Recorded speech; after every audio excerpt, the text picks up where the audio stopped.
Yes! Oh, man. Yes. It's Friday night, and I get to be here. I get here to talk football. I decided to still wear the Red Friday, even though the Chiefs won on Thursday night. A fantastic game for the Kansas City Chiefs. Man. Gooch! The talent needed to bless these comments. Oh man, Gooch is the talent, the beginning, the talent of the Back Talk Brothers. By the way, there's two channels in my profile there that I say that you need to follow. I have the Back Talk Brothers and Luke G Field Review. Luke G Field Review is a Lions channel, but he does a lot of great stuff, does a lot of really great stuff for the draft. It's fantastic. Gooch and Keys have been on the show a couple times, and they are now doing content on Wednesday night. So make sure you check them out. It's a great show. Great show. Gooch, man, yeah, I actually want to do a different intro. It's just been a timing thing. I'm going to set up a different one for this one. That intro is going to be for the Chiefs game. I'm setting a different one up. It's a time thing. Legendary One, what's up, man? I don't recognize you. So, yeah, welcome. Make sure you hit that subscribe button if you haven't already. And happy Friday, Friday the 13th. Friday the 13th here, and oh my God, my boy Chris Clegg is in the house. Oh God, me and Chris have known each other since junior high, but we didn't really start hanging out till after high school. Chris was a much cooler guy than I was in high school. Chris was much cooler than I was in high school, but after high school, we ended up being friends, and a lot of stories we can't tell on the air. But one thing is that it was kind of funny. I'll just quick reminiscent is back before the 96, I believe that's right, the 96 draft. Chris worked at a place that Carl Peterson, the Chiefs general manager, used to visit, and they kept on bringing this one guy in, and Chris comes up to me and he's like, "Yeah, they keep bringing this one guy. Looks kind of like a swimmer. And it's Tony something." And I said, "Is it Tony Gonzalez?" He's like, "Yeah, that's right. That's him." And it was kind of neat because I got like some inside info for the draft, because at the time I was like, God, I think he's going to be gone when Kansas City picks him. So, God, my boy Chris is a longtime friend. Great guy. And yeah, brand new, man. That's freaking awesome, man. That is freaking awesome. I like the thumbnail. I'm guessing it looks something like Chicago, so I'm guessing maybe a Bears fan. But the great thing about this channel is, even though I am a Chiefs fan, I designed it because I want to talk football with 32 fan bases. I can literally talk 15 minutes about any NFL team. I don't even need to read any comments, and I can make this a 3-hour video just talking 10 minutes on every single NFL team. Actually, 10 minutes, 10 times 32, that would be about 5.5 hours. I can do that. And even though I am a Chiefs fan, I want to talk football with 32 fan bases. So, man, welcome, Legendary One. And I am a sports betting expert. If you have any, you do any prop bets, fantasy football. The only thing I ask is that if you ask me for fantasy football advice, don't come at me with some free bullshit. I don't care if it's $5 or $200 to get in. If it's a free league, I don't want to hear about it. I don't want to hear about bragging rights or any of that stuff. This video, I think I'm going to keep relatively short, this live stream, but I just want to I'm going to go over my picks, and my picks video. I didn't put it in the description. That's a mess up on my part. I'm just realizing as I am talking right now, but I'm going to break down all the games, and I'm going to kind of go over my video. I'm going to go over what the general betting public is doing. I'm going to also go behind the logic of the general betting public, and give some of my opinions on what I think. So it's kind of elaborate on what I did with my picks video. The last couple of weeks, I've come out with power rankings videos. I'm on the fence if I'm going to continue doing the power rankings or not. I really didn't get a lot of feedback on my power rankings videos, so I'm not sure if I'm really going to continue doing that or not. Ideally, I'd like to put more time into the power rankings, make it a little longer. That way I can give you a little more detail into my thought process when I rank these teams 1 through 32.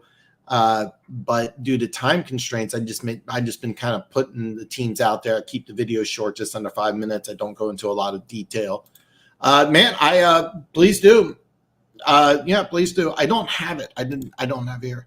Yeah, I just started doing it a couple of weeks ago.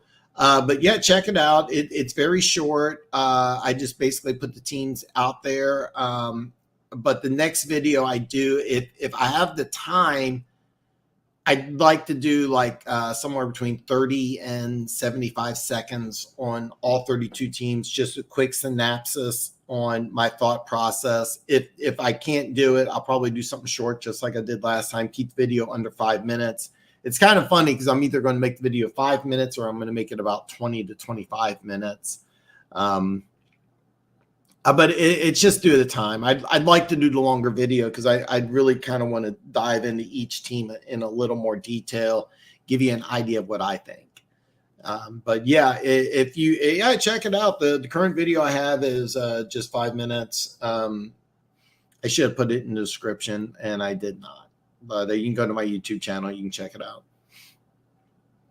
Again, I'm probably going to keep tonight's show pretty short, but all questions will be answered. And as usual, anything goes. So if you have a question, I have a comment, regardless of the topic, regardless of the subject.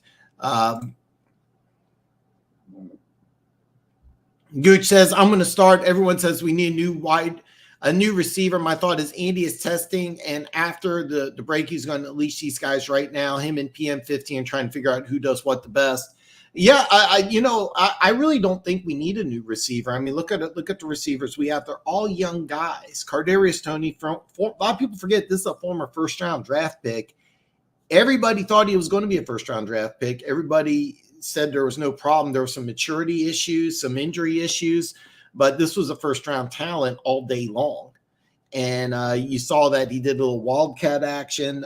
They've used him in the return game. They're not this year because they want to keep him healthy. Sky Moore, a second-round pick, a very talented player. Rashee Rice, second-round pick, a guy that I was kind of expecting this out of Rashee Rice, but Sky Moore was a guy I thought that would have a bigger impact. Really hasn't. Forgive me here. I got some stuff in my eye, but Sky Moore really hasn't had the impact. But he's a guy with talent. I mean, there was some talk about Sky Moore being a late first-round pick. The Chiefs got him in the sweet spot, which is the middle of the second round. And I think he's got one of those things, one of those deals where he's playing like a third, fourth, five. In the NFL, traditionally, and things have changed, multiple receivers, what you really want, you want your wide receiver number one. Your wide receiver number two is a complement number one.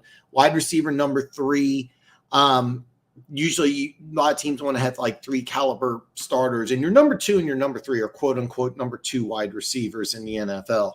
Your 4 and your 5 help out on special teams. Now they tried Sky Moore on punt returns. It didn't work out. Kadarius Toney is an excellent punt returner. Due to injury issues, they haven't been putting them back there. Here's the deal though. Sky Moore and Kadarius Toney and Rashee Rice, those 3 guys alone are just talented enough. Now you add in Justin Ross. Justin Ross, a guy, for those of you who don't know, undrafted free agent rookie. A lot of people thought he was going to be a first-round pick. Just a lot of injury issues at Clemson. This year, he's been healthy, and he's starting to get involved a little bit. He has flashes, but he's very inconsistent. A lot of Chiefs fans thought that this was a hidden gem. I was not one of them, but he's starting to play a little bit. Bottom line, until he hangs them up, Travis Kelce's always going to be wide receiver number 1. And then you have a bunch of young, talented guys that are really just getting better. I mean, even though Sky Moore's been a little underwhelming, he's getting better. Kadarius Toney has talent. So it's really a time thing. We're going to see more of them as the season goes on. This was Rashid, as far as I'm concerned, this is Rashid Rice's best game, and he's just going to get better. He's a guy with a lot of talent. He was a guy that he was my favorite pick out of the whole draft. I actually had him rated higher than FAU. So.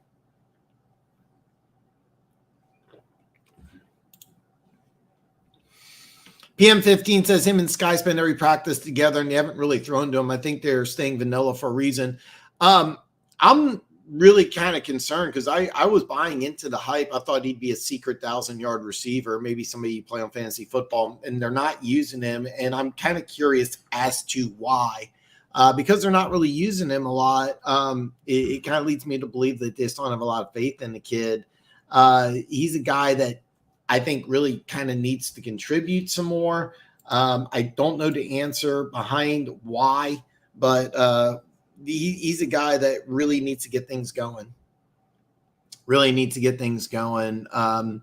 We'll have to see because, I mean, it's hard to say you call a guy who's a mid-second round pick a bust this early, so I'm not going to do that. I think it's a little premature, but he's a guy that I think really kind of needs to step up. My boy James is in the house here. Baker Mayfield versus Detroit's defense. I'm going to go in order because that's because it's an afternoon game. That's later on. I am going to touch base on that because the betting public did something that's kind of interesting on this game. I want to touch base about that. So I'm going to go in order. I'm saving your comment, James, and I'm going to come back to it because I'm going to go in order. That's actually the third to the left. It's the way it's set up. It's the last afternoon game that I'm going to talk about. But James, I am going to talk about Lions Tampa Bay because the betting public has done a few things that's a little interesting with Tampa Bay and Detroit, and I want to talk about that game because I think that's going to be a really fun game. It is going to be a good game.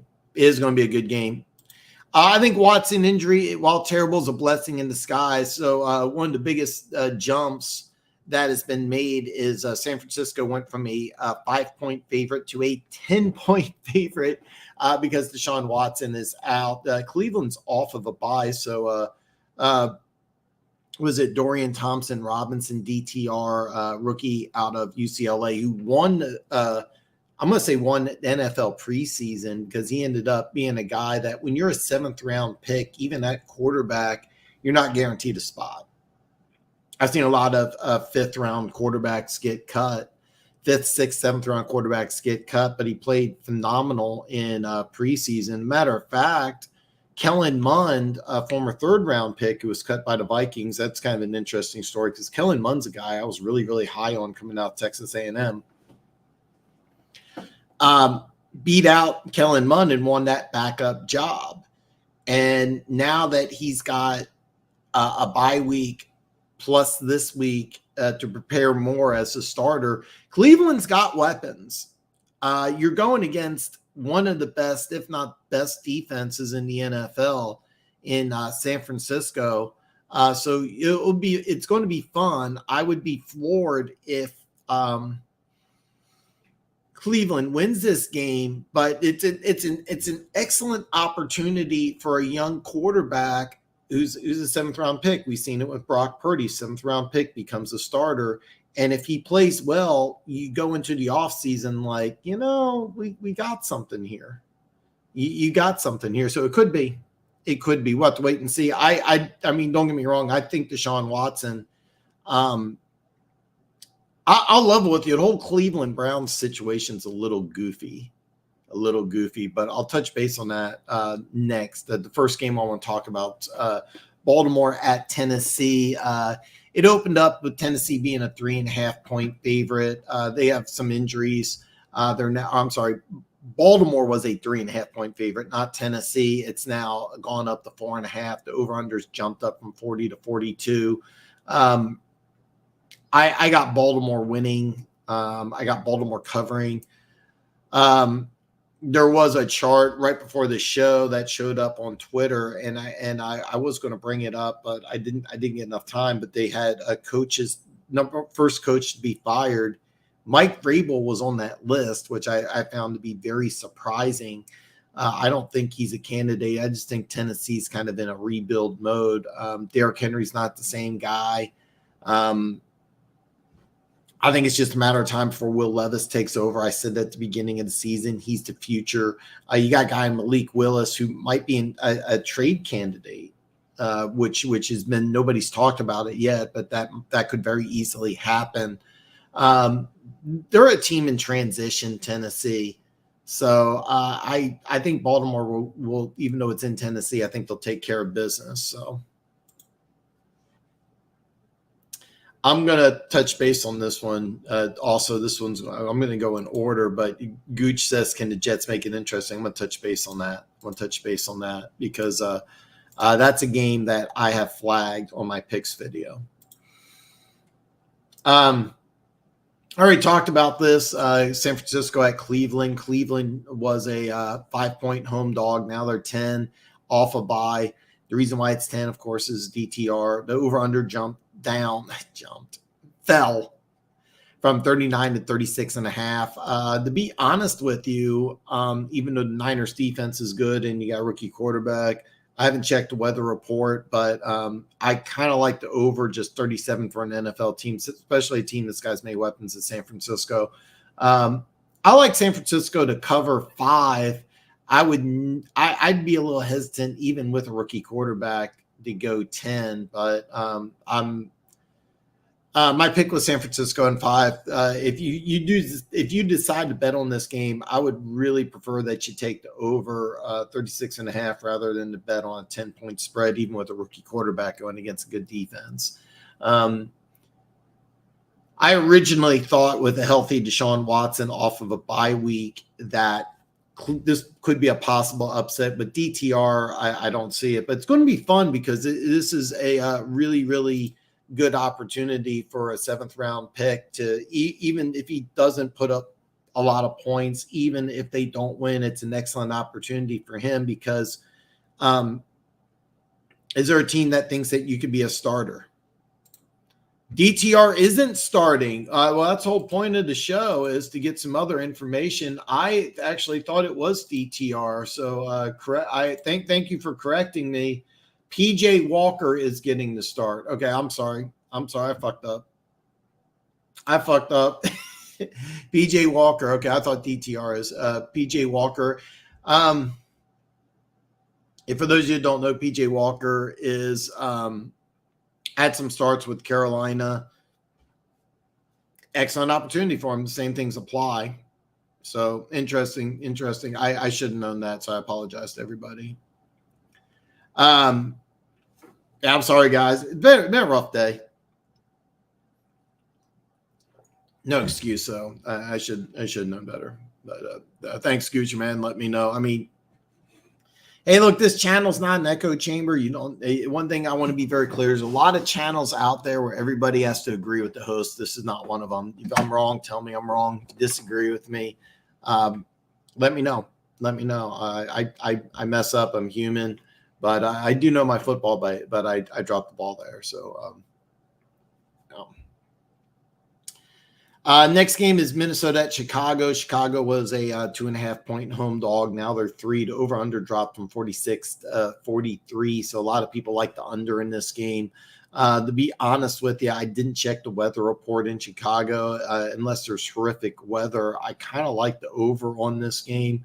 I like Minnesota to bounce back. We were talking, me and Keys were, and both of us think that Minnesota is probably still the second best team in this division. It's obvious the best team in the NFC North is the Detroit Lions. It's not even close right now. You got three really teams that are really in kind of rebuild type of modes almost. 3 teams kind of in transition. With Green Bay, you got a lot of youth, and that's if you believe in Jordan Love, which I don't. You got a lot of youth, and you got to figure out what to do with you have to figure out what to do with left tackle, and you have to figure out what to do with quarterback. I think Minnesota's second best team in the division. They brought in Brian Flores. He's still trying to tinker around with the defense, and the defense is going to get better. I know this is going to sound a little crazy, but they would have won at least one of those games with Dalvin Cook, and it's a cap situation. Once Cam Akers gets affiliated more with that offense, I think he'll take over and be the starter, be a slight upgrade. But losing Dalvin Cook's a big deal, and it's going to be a kind of an interesting situation. I think when everything's said and done, though, Minnesota will be the second best team in the North. I think it starts this week. They'll beat Chicago, and over the next couple of weeks, they'll get an opportunity to try to fight for a wild card spot. But it's funny, if you had to say, give me the teams that got their division down, I would tell you Kansas City in the AFC West, because I don't believe in the Chargers, and Detroit, probably Detroit first, because I think Detroit has a really solid football team. I like the defense. I like the offense. I like Dan Campbell, a lot of youth. So Detroit's got the North, and I don't see any team really. Now keep in mind, Kansas City plays the Chargers next, and Chargers win that game. I might have a different opinion, but I don't expect that. So, spoiler alert: when the Chiefs play the Chargers next week, I like Kansas City. So. Next up is a really fun game. This is actually a great game that I'm really, really looking forward to. I don't know the markets. To what's going to happen Sunday is I'm spending Sunday with my dad, so we use different television services. I don't know which game's going to be on.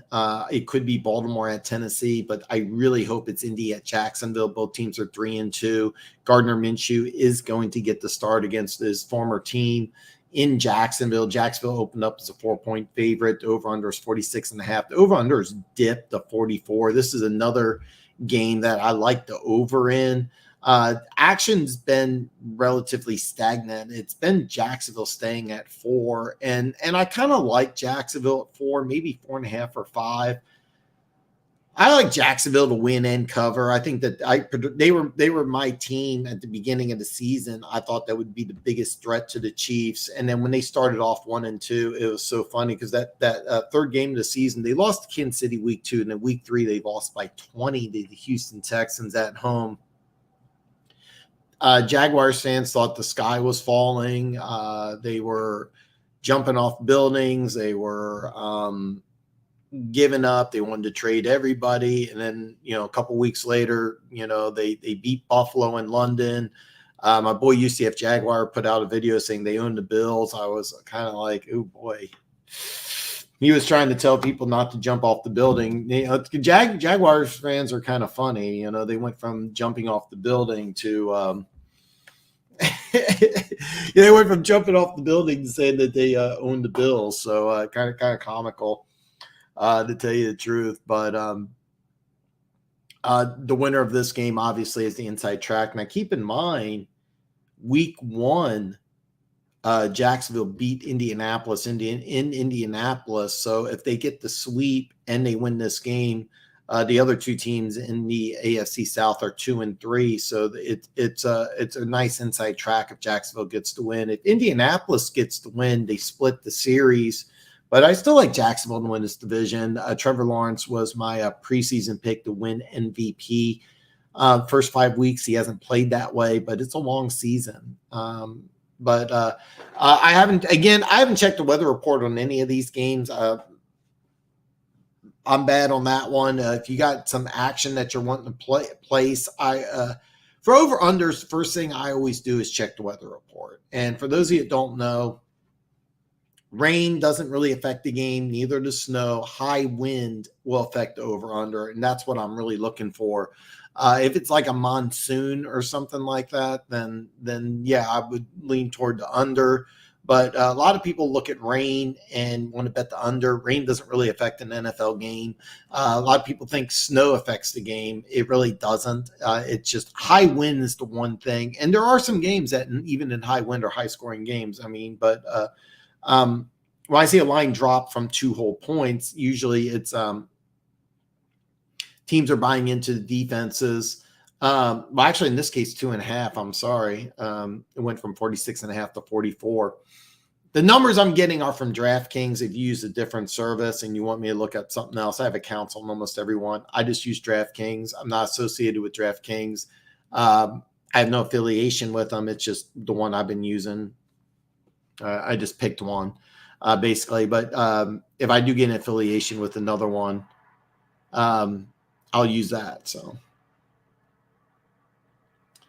But I like the over on this game. 44 is a low number for an NFL game, especially even though Gardner Minshew's the backup. I think the Colts have a better chance of winning with Minshew than with Anthony Richardson.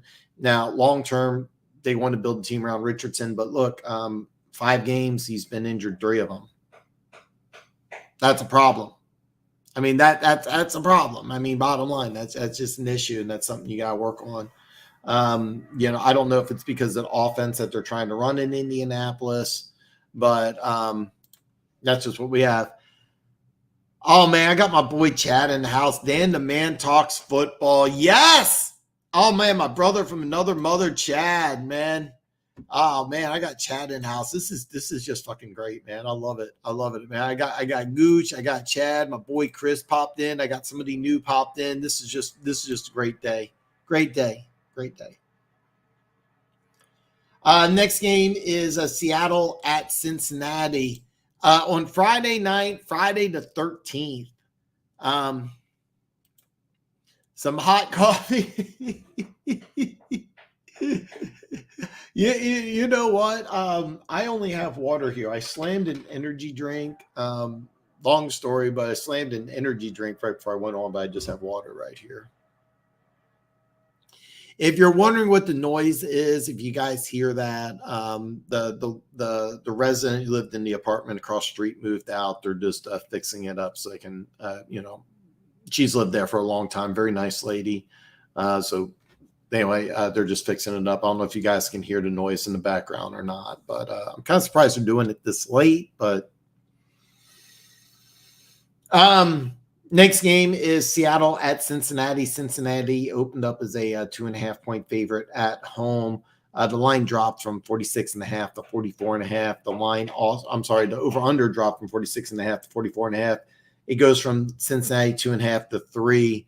And no, not the upstairs people, unfortunately. It's if the noise is coming from upstairs, I'm gonna be beyond pissed. No, it's coming from across the hall. Very nice lady. I feel bad. She lived there for 5 years.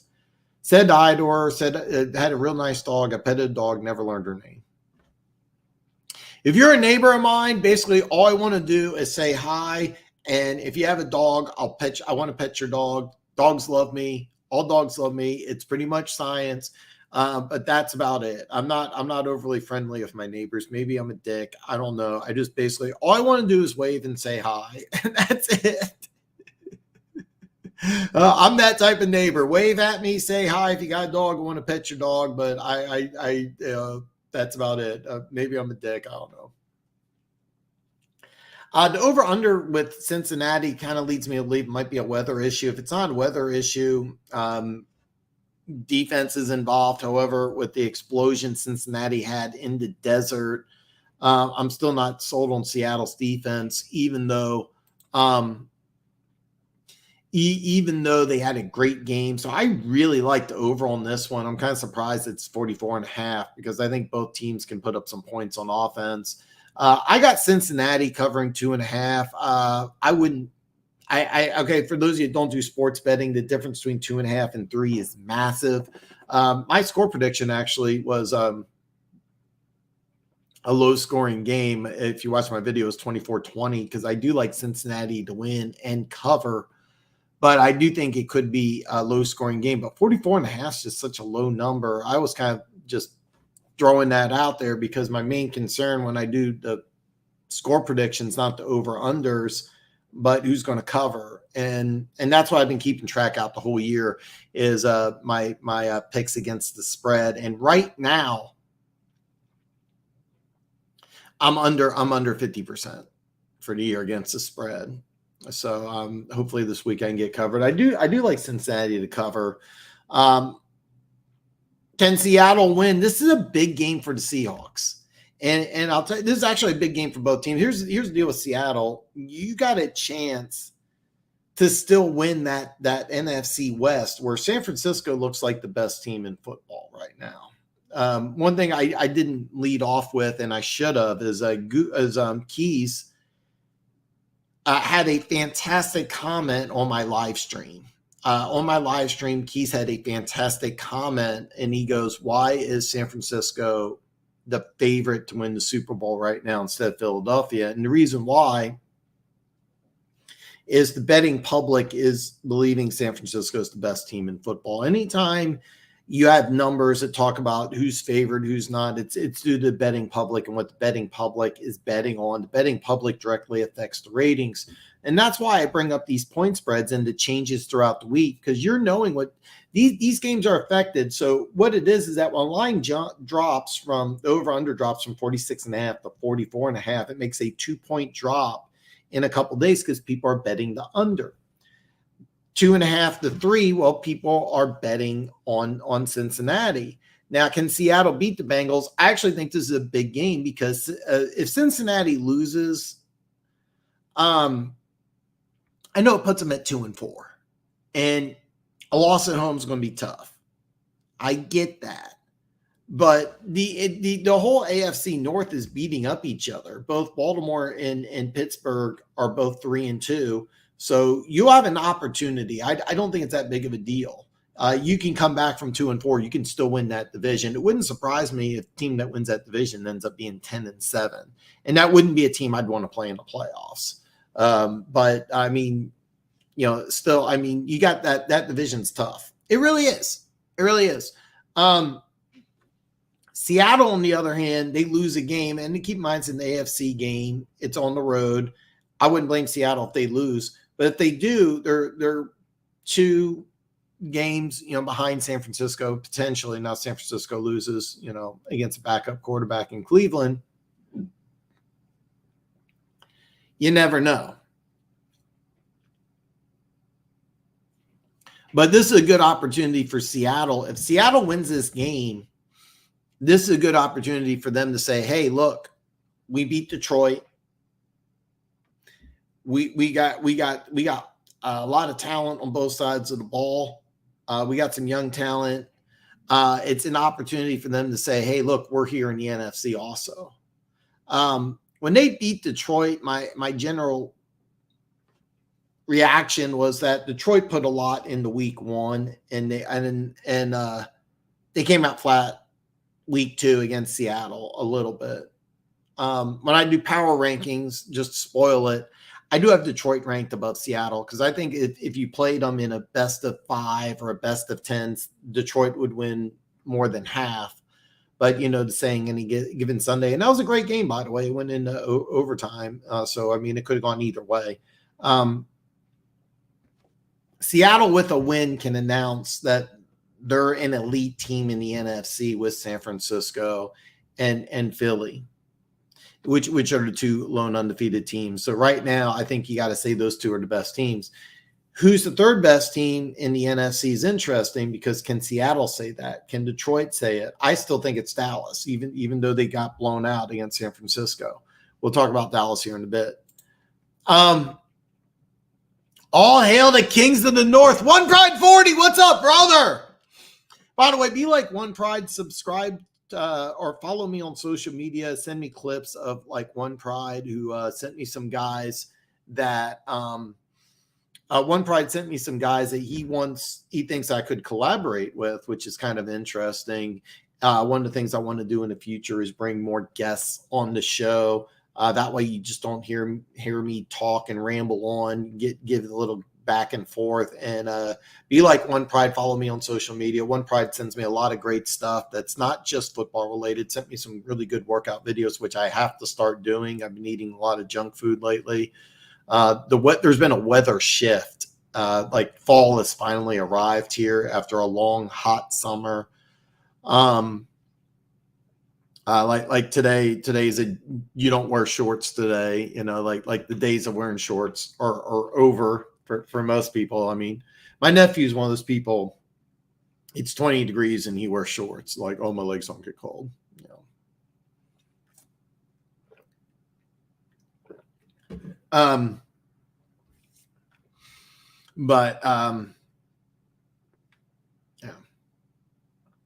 I do think that the Lions are easily the best team in the North. I think they win that division. But are they the third best team in the NFC? I still think it's Dallas. Seattle, if they can win at Cincinnati, they could easily say that they're the third best team. And that's going to be really interesting. That's kind of interesting because I think there's a tier. I think you have San Francisco and you have Philly. I think that's top tier. And then you have tier 2, where you have Dallas, Detroit, and Seattle. And that's where I think you have tier 2. Seattle can instantly say that if they win this game at Cincinnati, they could say, hey, pay attention to us. But that battle in the NFC West is going to be brutal. So is it weird that the Bills and the Bengals could be wild cards or not in the playoffs? I'm assuming you say Bills. I don't know what other team you're talking about, but the Bengals, yeah. So preseason, I thought that Baltimore would win the division. Baltimore would win that division. I thought Pittsburgh would finish second. I really thought the offense would look a little better. And I know they're 3-2, but they're not overly impressive. And then I had the Bengals finishing third, but making that division, or I'm sorry, still making the wild card, even though I have them finishing third. Because I think Cincinnati, I looked at their schedule. I'm like, that might be a 10-17. So if you're 10-7, Bills. Okay, Bills is what you meant. I predicted preseason Bills would miss the playoffs. But I also had Miami finishing dead last in the division. The Bills are they lost 3 of their starters. The Bills are in bad shape right now. They have to fix some things up. They have to fix some things up. So yeah, it is weird. It is weird because we may be going to the AFC playoffs without the Bills and without the Bengals. Absolutely. It is weird. It is weird. But the one thing with the Bengals is that they made some moves in the offseason. They lost Jesse Bates. And by the way, they made moves with Dax Hill to replace him. So they were preparing for it, but it's still a tough move. The Burrow injury is, I think, going to bother him throughout the year. And if Burrow is not healthy, that team's not going anywhere.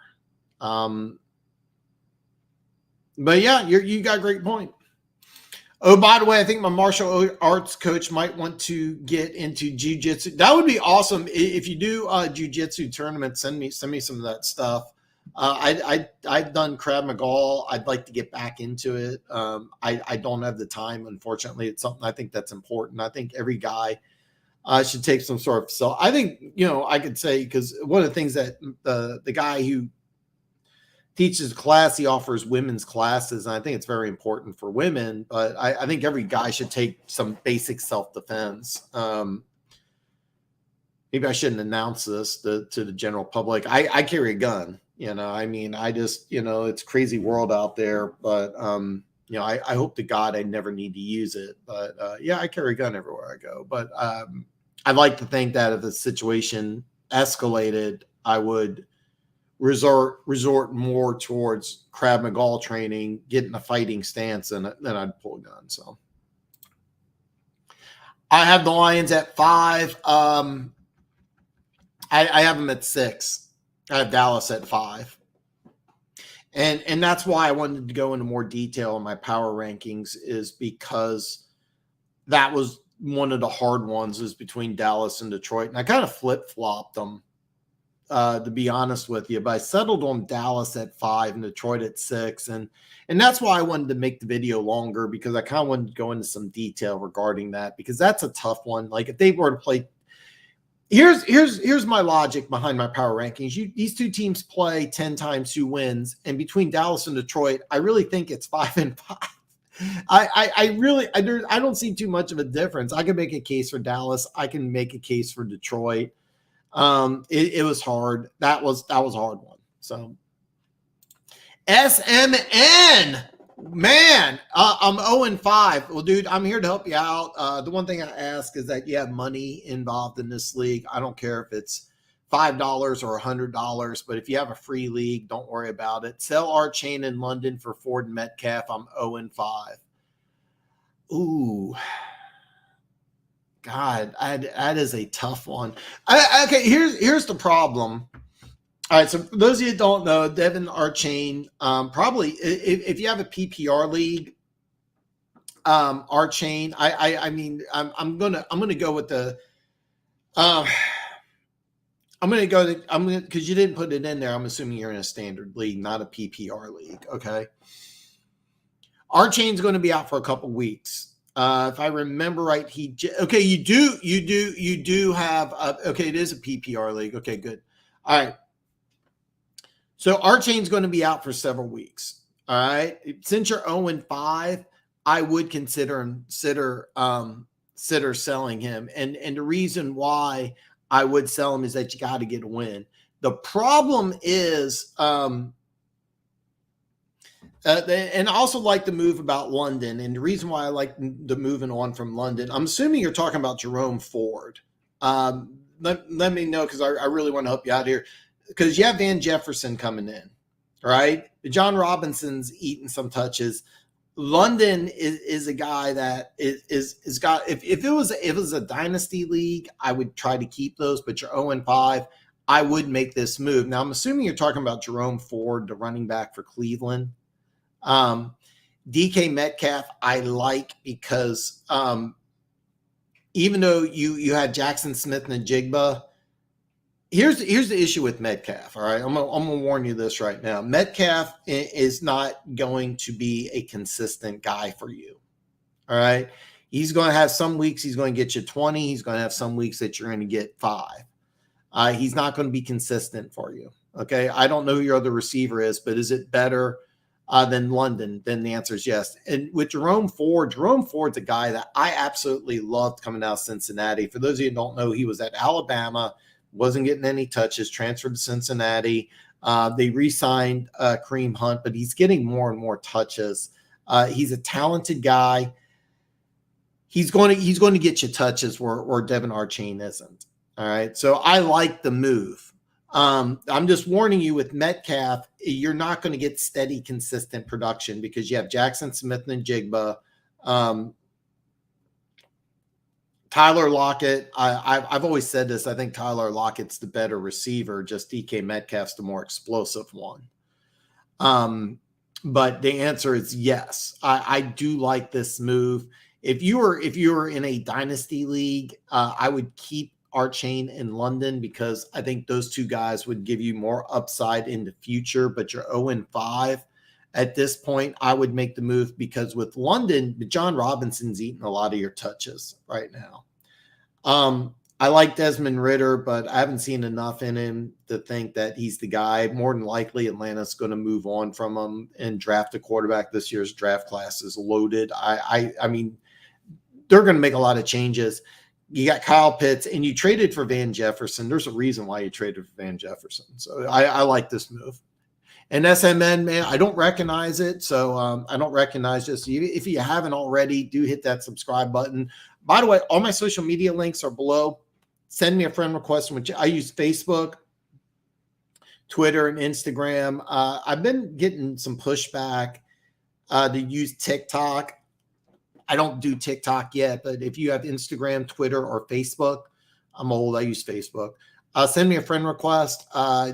if you DM me before Saturday night, I will get back to you.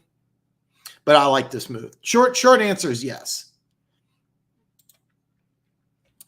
Frank Clark is being, he says Frank, but I know who you meant. Frank Clark is being linked to the Chiefs. Do we have room with Amani Chu coming back? The answer is yes. And the reason why is that there's an old saying, you can never have enough pass rushers. And one of the things that Steve Spagnuolo did when he beat Tom Brady in both Super Bowls as Giants defensive coordinators, they went with the NASCAR defense where they just loaded up pass rushers. And that's how you win. And that's what you want. I mean, because what you want is you want guys that are smaller, faster. One thing about Frank Clark is even though he's undersized as a defensive end, he was always very good against the run. He was active.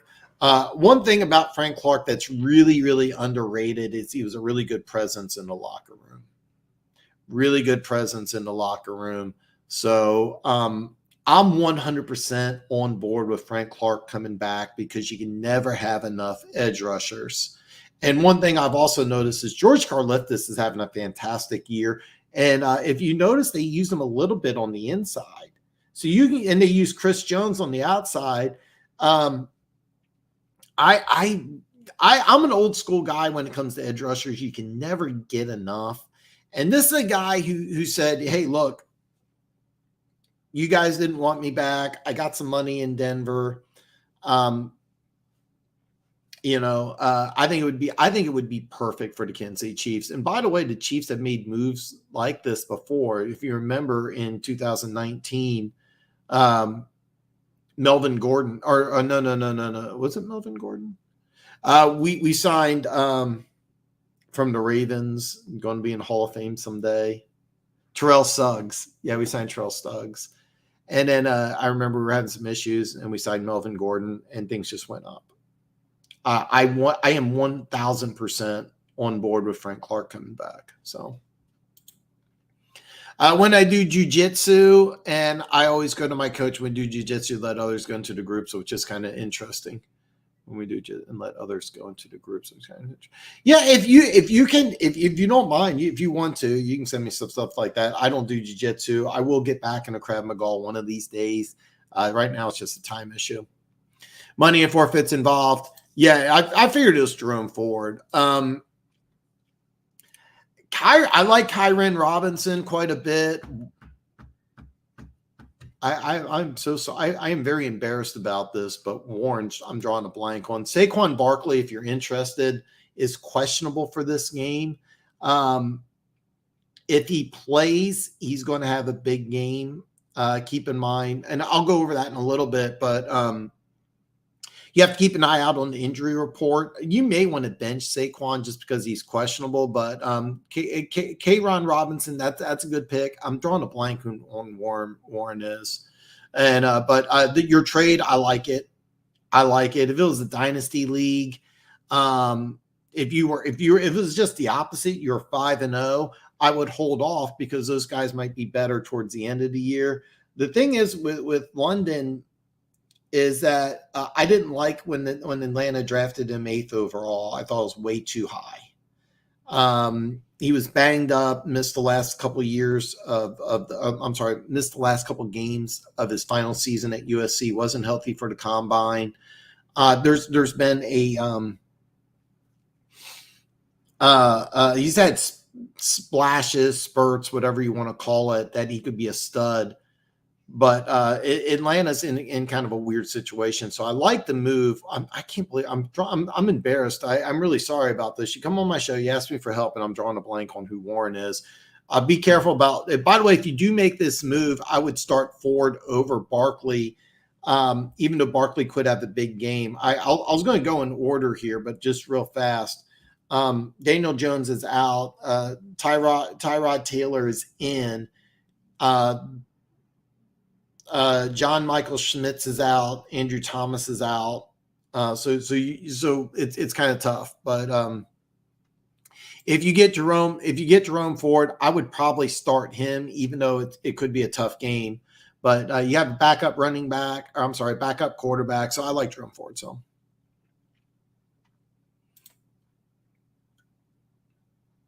You also own JSN. You know what? I like that. If you have JSN, I would definitely go with DK Metcalf, even though both are going to take away from each other. So, oh man, thank you, SMN. Thanks, brother, man. I really, really appreciate it. The Bucks are a potential trap game for up this week. They aren't no slouch. No, they're not. You know what? Let's talk about it. We'll skip.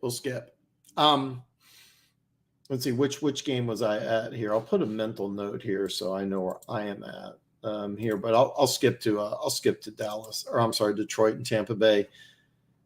Tampa Bay opened up as a 3.5-point home dog. They're coming off of a bye week. Okay. The over-under was 43.5. It's now dropped to 3, and over-under dropped to 42. I didn't get the weather report. So I don't know what's going on in Tampa, but people are expecting a low-scoring game. There is a little money going towards Tampa Bay as the line dropped from 3.5 to 3. If you do sports betting, 3 is a magic number in betting circles. The difference between 3.5 and 3 is actually really, really big. So there is a little bit of money going to Tampa Bay. And I think what people are looking at is Tampa Bay coming off of a bye. The defense is really good. Like I'll be honest with you. I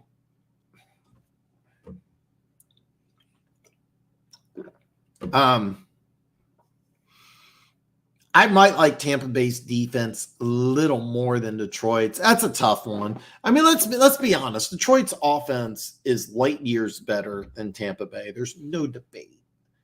There really isn't. But Tampa Bay's defense might be better. They are at home. I didn't check the weather report. It is a potential trap game because they're not a slouch. They're a 3-1 team coming off of a bye. And the way that Tampa Bay wins this game is they want to win it ugly. They need to get a turnover. Warren Sapp used to call it buck ball, where they just play great defense. They make the game ugly. They frustrate you. And, they do a lot of little things right. I got Detroit winning. All right. I really do, because even though they're 3-1,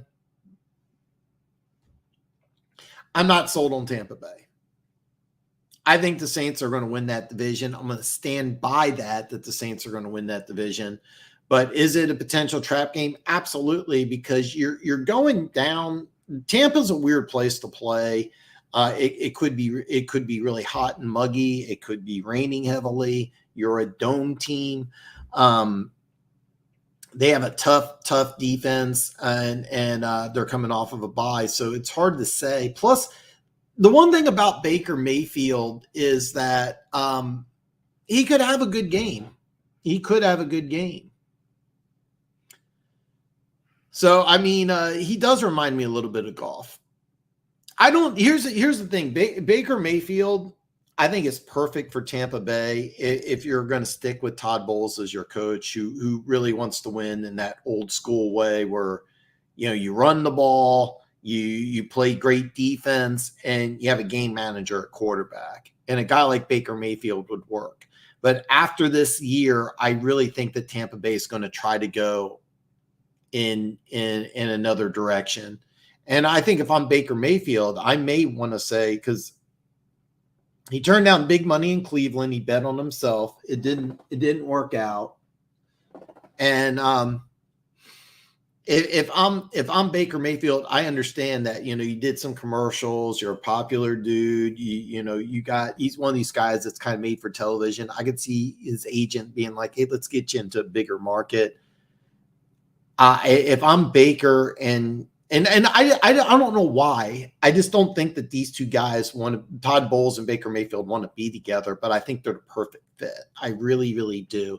And if I'm Baker, I say, look, I'll sign an under market deal. Give me some incentives.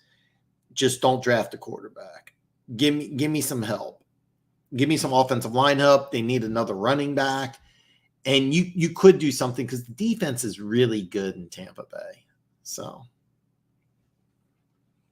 Laporta is playing. Jahmyr Gibbs is out. That's going to be a fun game. It's an afternoon game.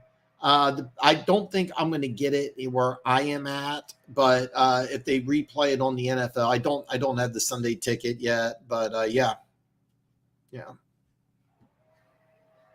And SMN, thanks, brother, man. I really, really appreciate that. Corliftis is balling. He's having a fantastic year, and he's having a really, really fantastic year, and he's doing a fantastic job. I really like what he's doing. It's not really showing up. You're not getting a lot of national news about him, but he's playing amazing, and that's smart. And that's another good thing here. George Play 01. I have Kenneth Walker, and I want to pick a Charbonnet in case of Walker injuries. Who should I drop? Aligi or Quentin Jamison, Jake Ferguson. My other tight end is Goddard. That's a great question. I have a major man crush on I'm going to butcher his name, Agilier, because he had 1,000 yards last year. He's a 5th round pick. He's a powerful dude. He's a guy that I think will get some touchdowns. I do like Charbonnet quite a bit. Jake Ferguson is your other tight end. I would drop because I think Jameson could. Here's the deal with Jameson. I have no idea what he's going to do or not do in Detroit. So far, he's been a little underwhelming. I know he missed almost all of last year with an injury, came back, missed the game with the suspension. He's a guy that's got so much potential, and that offense is so dangerous. Amon-Ra's dealing with injuries. Somebody would have to let me know, is Amon-Ra playing or not? I should have that information. I'm gonna level with you. If you have to drop one of those 4, I'm not sold. Goddard's been banged up. I still would keep Goddard. I would drop Ferguson. That would be my opinion. I don't want to lose Jamison, but here's the deal. I could be giving you bad information because I have no idea. Jamison's a guy that I don't know what your team's like. George Play 1. By the way, thanks for the great question. I don't recognize the name, so make sure you hit that subscribe button if you're not a subscriber already. Algier is a guy I love. I'm with Quentin. I'm like. The first name that stands out is Ferguson, but it could be Jameson. Somebody has to let me know in the chat here if maybe one probably can let me know if Amon-Ra's playing or not. I know he's been banged up. The thing with Jameson, I don't know what your receivers are like. I still would keep him because he's a guy that could be that hidden gem. The offense. Here's the deal. You have an offense that's explosive. Jahmyr Gibbs is injured. Amon-Ra's been banged up. They like to throw the ball. You got a guy with deep speed and a world of potential. So I would hang on to Jameson, even though that may be the guy that you may end up. Here's the thing. I'm worried if I tell you Ferguson, 4 weeks from now, Jameson may have 5 catches for 60 yards. But the upside's so massive, I would keep him. And I love Algier. I love him, even though he's not going to get. The plan is they use him as a running back number 2, where he's not going to get as many carries, but he's probably going to get more touchdowns. I question Atlanta's offense greatly, but the pick out of those 4 would be to drop Ferguson. That would be my suggestion. ASD, AFG, Hop. Hey, man, help me pick 1 wide receiver, 2 running back, 1 flex. Godwin, McLaren, Myers, Amari, Kamara, Barkley, Hall, JT. Okay. Saquon Barkley's questionable. You're going against Buffalo. You're missing 2 offensive linemen. Just roll him out completely.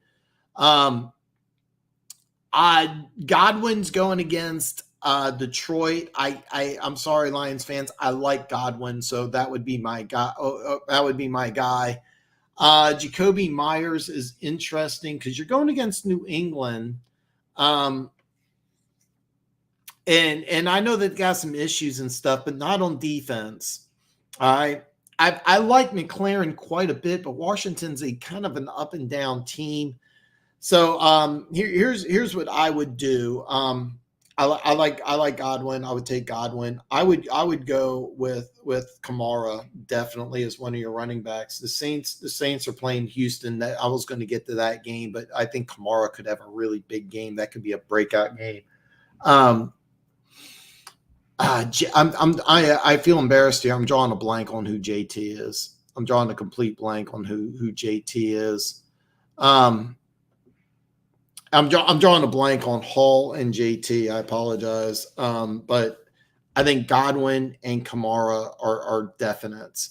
I like McLaren quite a bit. So I mean, those are the three that you want. And as far as I'm so embarrassed, man. I'm drawing a blank on Hall and JT. If you can just let me know who they are. But Godwin's your wide receiver. McLaren's your flex. Kamara and Godwin are definitely the two. I would go with McLaren, and I'm drawing a blank on Hall and JT. I am so sorry. I'm going to star this comment, though. If you don't mind, just let me know. By the way, all my social media is listed below. You can always DM me. Slasher, what's up, brother? We have a physical run game. You do. I think it's the Bucks. Sorry, man. I went on a rant, so I forgot what that is. I think the Bucks roster is much better than the Saints. Oh, okay, the Bucks are the best team in the South. I get that. But the best coach in that division is winless right now. Lions, Hatters out 7-1-0. Lions by 1,000,000. Mike Evans is coming back, but I don't like the Lions quarterbacks against receivers of his caliber. Baker can surprisingly move the ball pretty well, and he's been pretty smart. Yeah, I agree with all of that. And to tell you the truth, I really think that the Baker Mayfield, Todd Bowles marriage, I don't think that they are. And by the way, Amon-Ra is playing. Okay. I really think that these two should work things out. I think after this year, I think Baker's going to try to move somewhere else. But if I'm Baker's agent, even though it's a smaller market, Todd Bowles is a defensive-minded coach. But I would try to find a way to make this work. And I would tell Baker, like, look, take less money, go take less money. But here's the deal. If he stays in Tampa and Tampa drafts a quarterback, I would demand a trade instantly. But if I'm Tampa Bay, I tell Baker, like, hey, look, you can win here. You got receivers, you have a great defense. We're going to help you in the draft. And you take less than market value, we can bring in a bunch of guys and you can win. And that's what I don't think it's going to happen, but that's what I would do.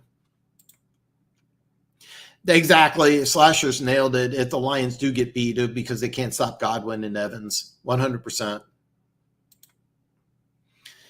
In my opinion, I think the Broncos need to fire Patton.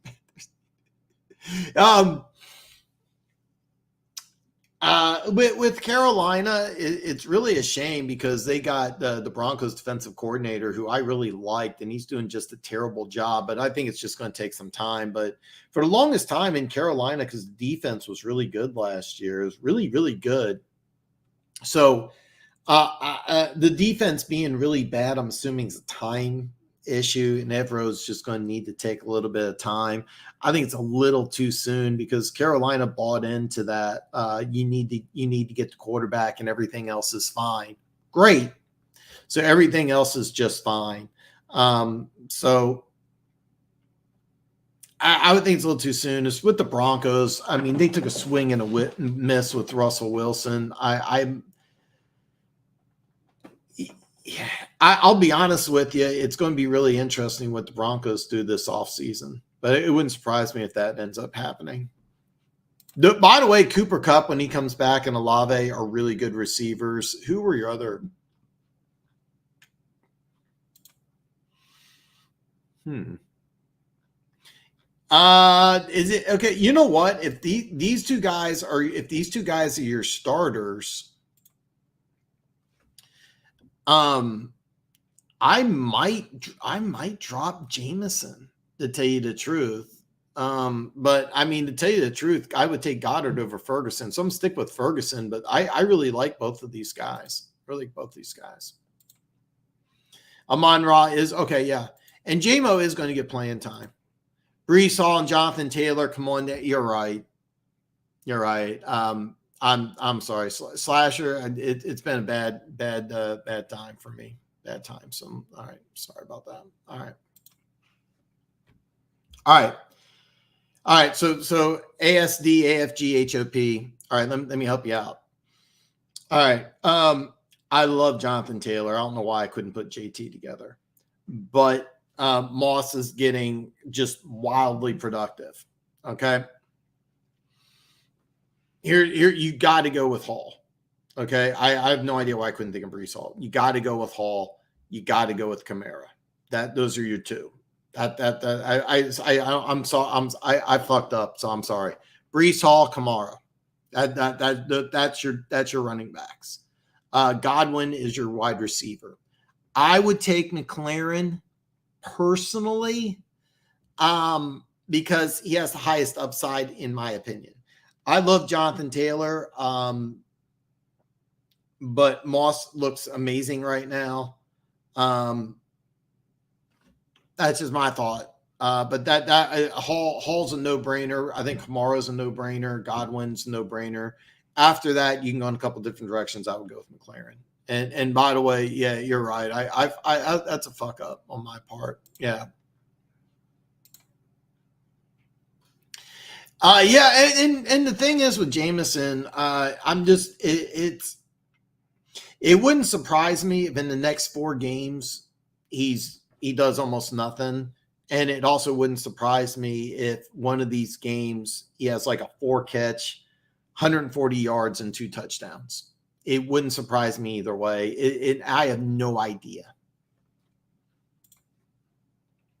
I know it's been only 1 game since Jameson's been back, but I stand by what I said. He's been extremely disappointing ever since getting drafted. Well, I'll stand by what I said is that I thought Detroit, at the time when they drafted him, was a massive mistake. You're a 3-win team that's drafting a guy that you got a red shirt when you have holes all over the roster. I would have gone in a different direction, but the thing is, though, Detroit looks really good. And I'm going to go into, I agree with you, but I'm going to just go and look at the other side. Is that Amon-Ra's been banged up. Jamar Gibbs is out. There's a chance he could be something good, but right now I don't like the pick. I didn't like the pick at the time that Detroit made it. The suspension kind of parlays the fact that he's made some bad choices. But we're going to see. I seriously, if I'm the Detroit Lions, if he's disappointing for the rest of the season, it wouldn't. If I'm the Detroit Lions, I would consider moving on. I would see what you can get and just move on. So I am a JMO fan. Wanted the Eagles to draft in the pair with Devonta, but they ended up trading for A.J. Brown. Yeah, by the way, that was such a great trade for A.J. Brown. I remember Mike Vrabel being beyond pissed when they made that trade because Mike Vrabel is a huge A.J. Brown fan. And I love the fact you get a guy like A.J. Brown and Devontae Smith. They're 2 polar opposites as far as players. You got one guy in Devontae Smith who's probably 170, 175, and A.J. Brown who's like 230. And they're perfect fits for each other. You know, I like when you got receivers that do different things. They're different body types. So the Jahmyr Gibbs pick looks even worse now with what Dan Campbell said about Montgomery being the workhorse in the backfield.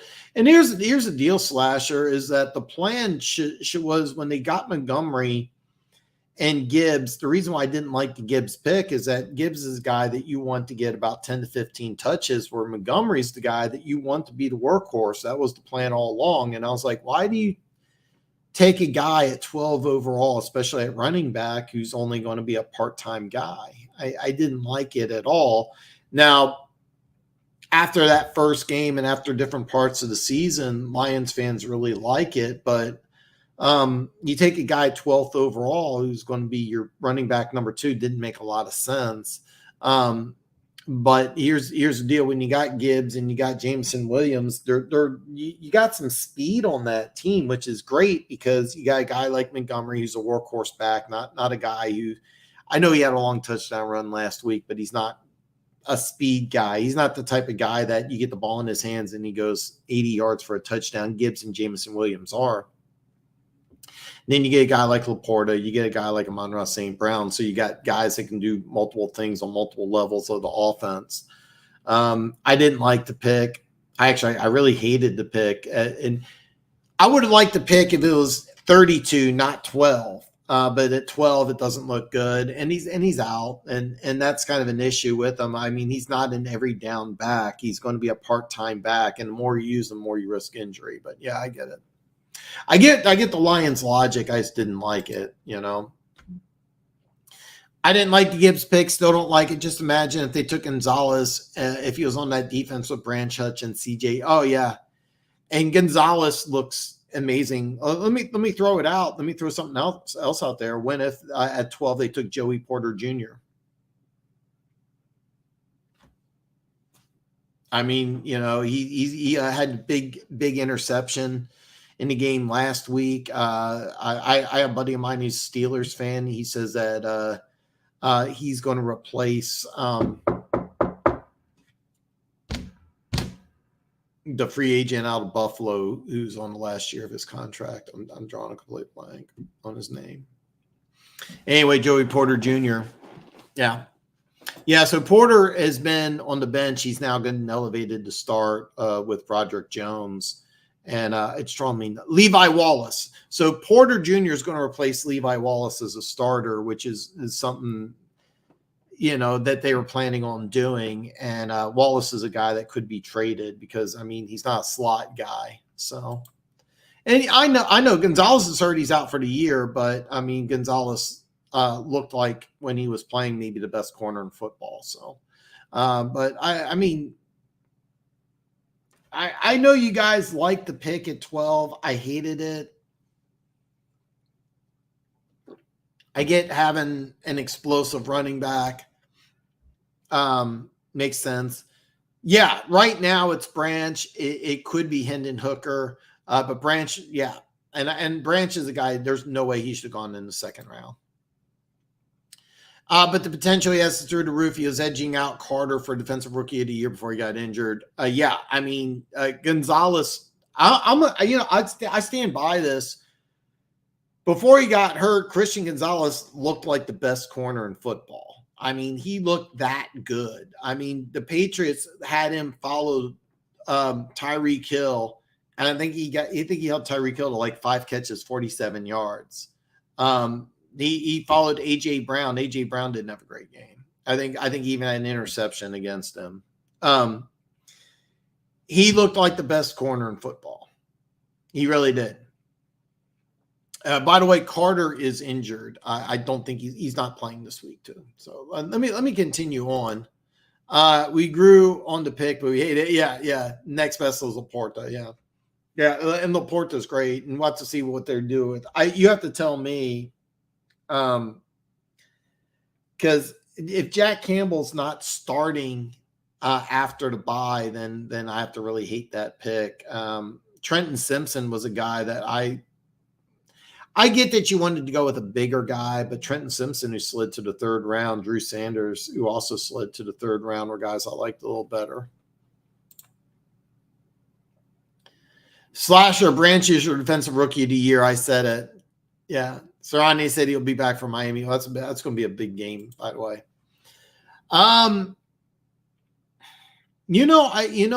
With Carter missing a game and Gonzalez out, I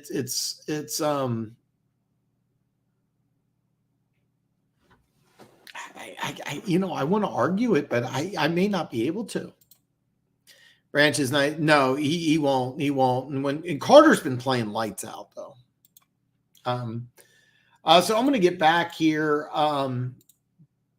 By the way, great fantasy questions. I'm glad to get those. I feel so embarrassed. I couldn't think who Hall and JT was. That's one day I need to get more sleep or something. Washington at Atlanta. Atlanta's 2.5-point favorite. Over under is 42. Nothing's changed betting wise.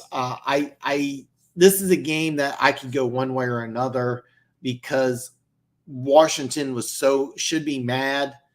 Ron Rivera is going to get replaced as either the general manager or the head coach or both. I mean, I have a hard time unless something dramatic happens. But I think after that loss, I could easily see this team spiraling out of control.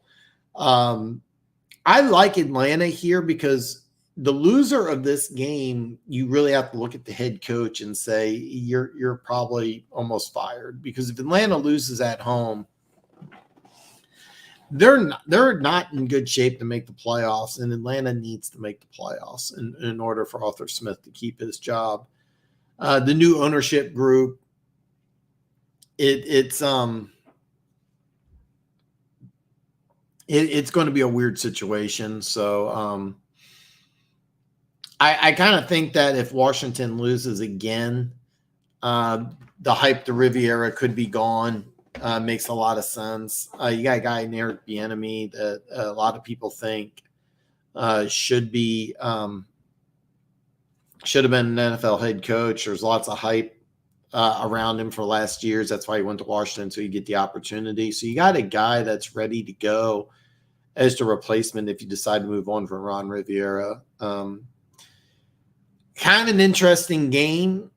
And like I said, whoever's the loser of the game, I'm really looking at that team as a potential team that has a fire sale, or in Washington, because Ron Rivera is not going to have a fire sale because he's trying to keep his job as general manager and head coach. But he's a guy that if they lose this game, it wouldn't surprise me if ownership says, you know what, let's just make a move now. Eric Bieniemy gets the team for the rest of the year. We'll see how he does, and we'll have to figure out what to do with the general manager position. But we'll have a leg up with the remaining time to take a look at candidates from other teams. So Branch has been getting a lot of buzz. Puka is my offensive rookie of the year. Archain was getting a lot of love. Fun to watch, but I wasn't really buying it. But I think Puka is really the only answer. And what a great story. What a great story.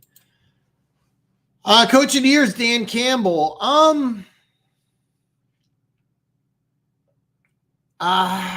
It's a little too soon. I mean, there's a couple names you could throw out there. Shanahan's doing a fantastic job. The 49ers look like the best team in football. As of today, as of right now, I might go Mike McDaniel. There's a lot of names that you could put there. I don't hate Dan Campbell. He probably is not my pick, but he's definitely my top, I don't know, 5. If by the way, if you said Dan Campbell wins coach of the year, I'm not saying you're wrong. I'm just not 100% on board on that right now. Could be. I like Branch quite a bit. There's no way he should have gone in the second round. Really, really good player, very versatile, and I wouldn't hate it. I would still go Jalen Carter, but he's going to miss a game, so that's a lot there. Next game is Saints at Houston. Houston's a 1.5-point home dog. The over-under is 41.5, and I messed up when I wrote down. I think I meant 42, but I wrote down 2 only. Obviously, the over-under isn't 2. Not a lot of action on this game, but it's going to be an interesting game because I think the Saints absolutely have to win this game. Even though spoiler alert, I have Detroit beating Tampa Bay. If you're the Saints, you got to win this game, even though it's on the road against an AFC team, to really stay in that AFC South picture, even if Tampa Bay loses. If you're Houston, you remember your first round picks going to Arizona, so you want to win as much as you can. But I think the most important thing that you want to do is that you got a young team, you got a young quarterback, you just want him to improve, and you want him to play well against a really, really good defense. So it's going to be a fun game. It's going to be a good game. I'm actually looking forward to this one. Puka, it's going to be Stroud. Quarterbacks get favored every year. There's a good one. I love the way Stroud's playing. Don't get me wrong. The difference is that Puka's story is just fantastic. And the difference is that I think the Rams are going to be surprisingly competitive, even though I know they lost against Philly. I'm fully aware. Hey, look, you lose against Philly. I think the Rams are going to surprise people and hover around 500, me in a wild card picture. I think Houston's going to be a team with double-digit losses this year. And I love the way Stroud's playing. And you know this because you've been following me. You know that he was my quarterback number one. And he's the guy that I would have taken instead of Bryce Young if I was the Carolina Panthers. My first several mock drafts, I said, this has got to be the guy. Then you kept on hearing more and more about Bryce Young going to Carolina. And I was like, well, when there's smoke, there's fire.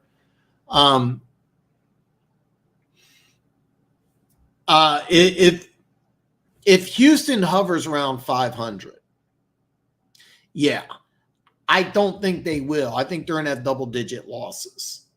I think the Rams are going to be around 500, and I think Puka's going to continue to put up big numbers. So that's why. But yeah, if both teams are hovering around 500 and Stroud continues to play like the way he plays, and with Cooper Kupp coming back, if Puka's numbers take a dip, then yeah. I think it's going to be Puka. I think people love the story. I think he's going to continue to put up huge numbers.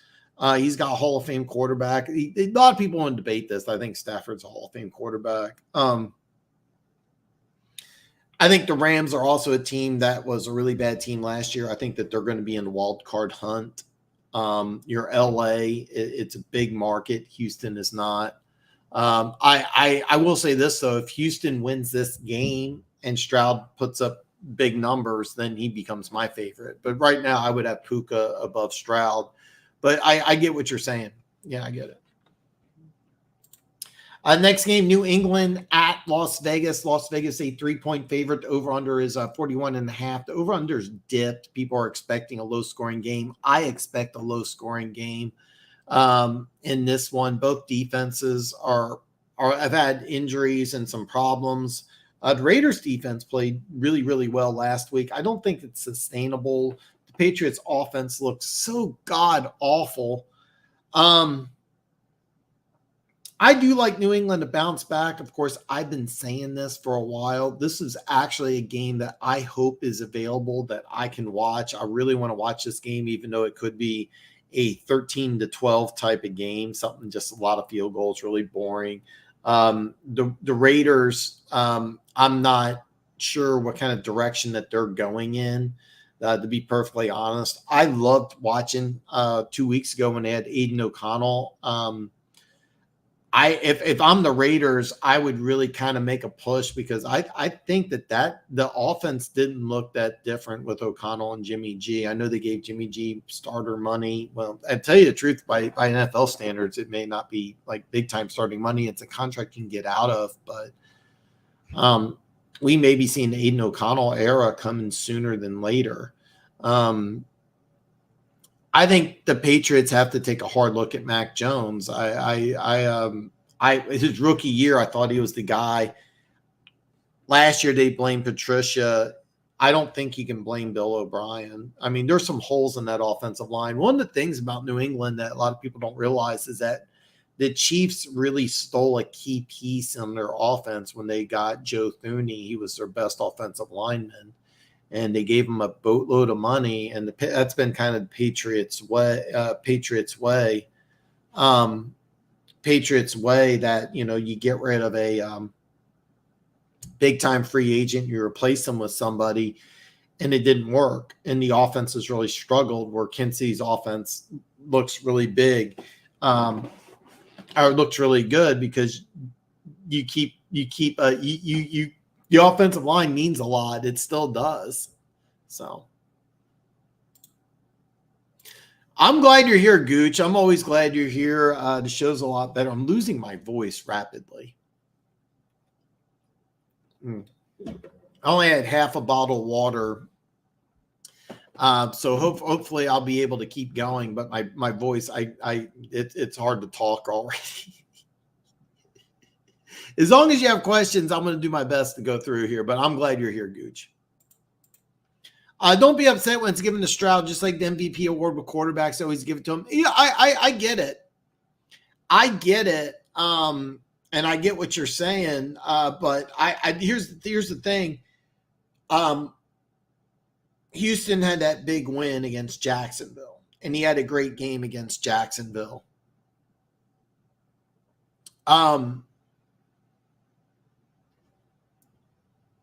When you're a losing team, you don't get the recognition.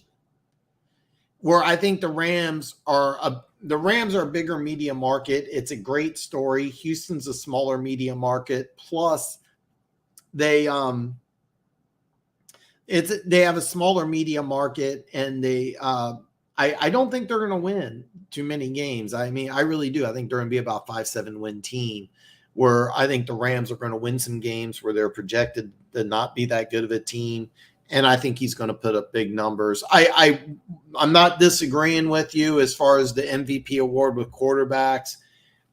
If he puts up the number, if he continues producing, and here's the deal, he's got to produce, and Houston has to win a few games. This game at home against the Saints, which has a good defense, because I could see a game Stroud hasn't thrown an interception all year. This could be the game he throws 3 picks and looks really bad. So, but it's going to be a great debate. I get it. Laporta should get some talk for offensive rookie of the year. And the reason why is a key part on a high-powered offense on a team that traditionally has done really, really bad. I mean, the Lions are not perennial winners, and now all of a sudden you're doing good, and he's a big part of it. So he should get some consideration. He'll get a few votes, but I mean, you know, I wouldn't say that he's. I think when everything's said and done, it wouldn't surprise me if he's not even in the top 5. So, Scott, man. Scott is a guy I've known for a long time. He is a Chiefs season ticket holder. At least I think he still goes out to the games. He says, "Hey, Dan, I say no to Clark." Keys feels that way. I liked Frank Clark. I hated the fact that he gave up 2 number ones. We gave him $100 million. I think that in the NFL, there's an old saying, you can never have enough pass rushers. You can never have enough pass rushers. And that's why I want Frank Clark here.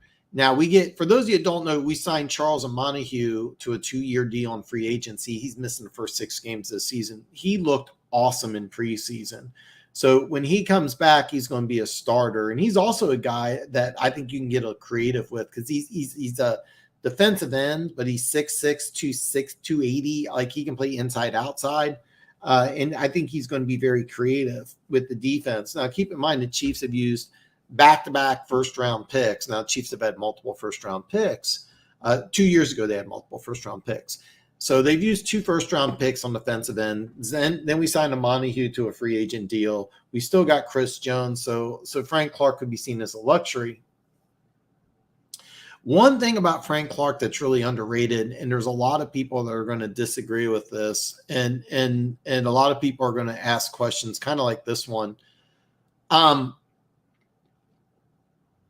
He he's a key part in the locker room. A lot of Chiefs players love this guy. The coaching staff loves him. He brings a nastiness to the team. And the answer is no. He's been a great locker room guy. He's a great worker. He's an undersized defensive end. He looks like he's a guy who should be an outside linebacker. He's like 250, but he's phenomenal against the run. I think when you're undersized and you're good against the run, I think you're automatically not lazy. If you're a team that's contending, to tell you the truth, one pride, if I'm the Detroit Lions, I would make a call and see if Frank Clark's available because he's a guy that would really help your team. And also one pride, I know how much you love those Michigan players. So Derrick Henry had 2,000 rushing yards and 20 touchdowns, still didn't win it over Rodgers somehow. I'd have to go back and double check. Is that one of those years Rodgers had like 44 touchdowns and 2 interceptions or some stuff like that? I think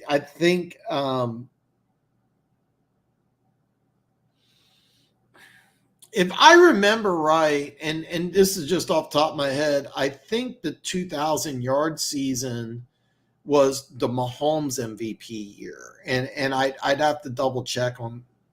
No, that was I got my history wrong. I'd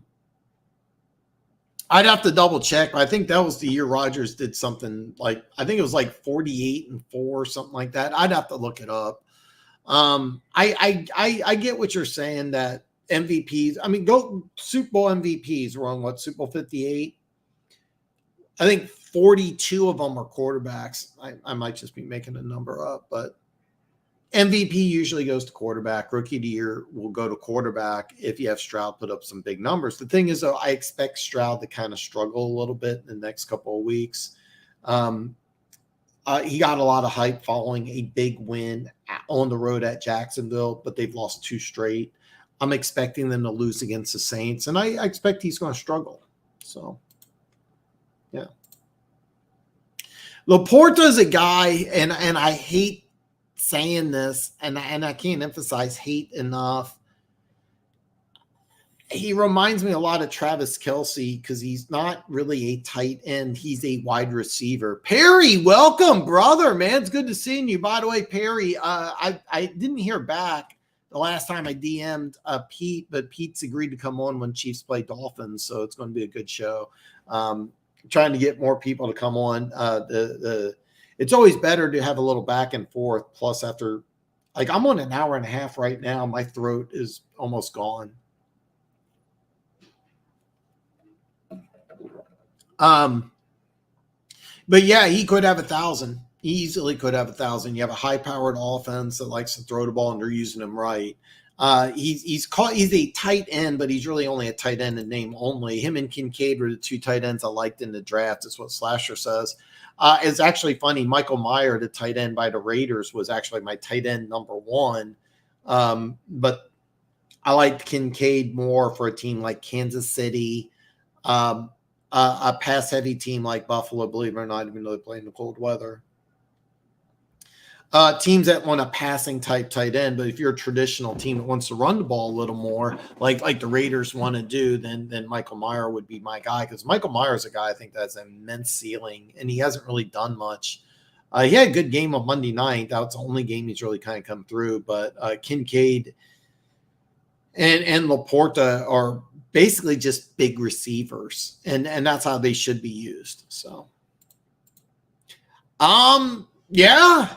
He gets 1,000 yards as a rookie. By the way, so Kyle Pitts got 1,000 yards as a rookie. He was the first tight end to do that since Mike Ditka. And so it's only been done like it's a rare thing to be a rookie tight end and get 1,000 yards receiving. And that's kind of what I see Kincaid doing. I don't think I'm sorry, not Kincaid. That's what I see Laporta doing. I don't think Kincaid does it because they have so many other targets and weapons in Buffalo. So. Yeah, Buffalo kind of force feeds Diggs, and I'm not saying he doesn't deserve it, but the issue is with Kincaid is that there's so many other weapons around Buffalo, and they also still like using Josh Allen as a running back for some stupid reason. So, yeah. But yeah, I by the way, Kincaid's ceiling is immense. I mean, Kincaid can do so many things. I didn't think there was any way. I think, but would Buffalo get him at 27, 25? Yeah, 25. And just phenomenal pick. Phenomenal pick. And he'll get used more as the season goes on, but Laporta will probably put up bigger numbers. So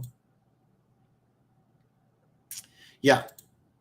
Underrated blocker. Yeah, he may be, but he's really a receiver. Totally, man. Yeah, it's kind of funny. It's kind of funny. Roger. Oh yeah, he had that 48-5. He was sitting behind one of the best offensive line. Yeah.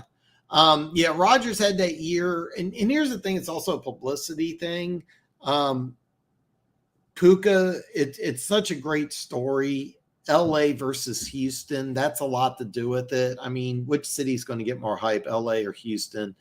And you also have the thing here is that I don't think Houston's going to be a team that's contending for a wild card, where I think LA is. Now LA starts losing, it's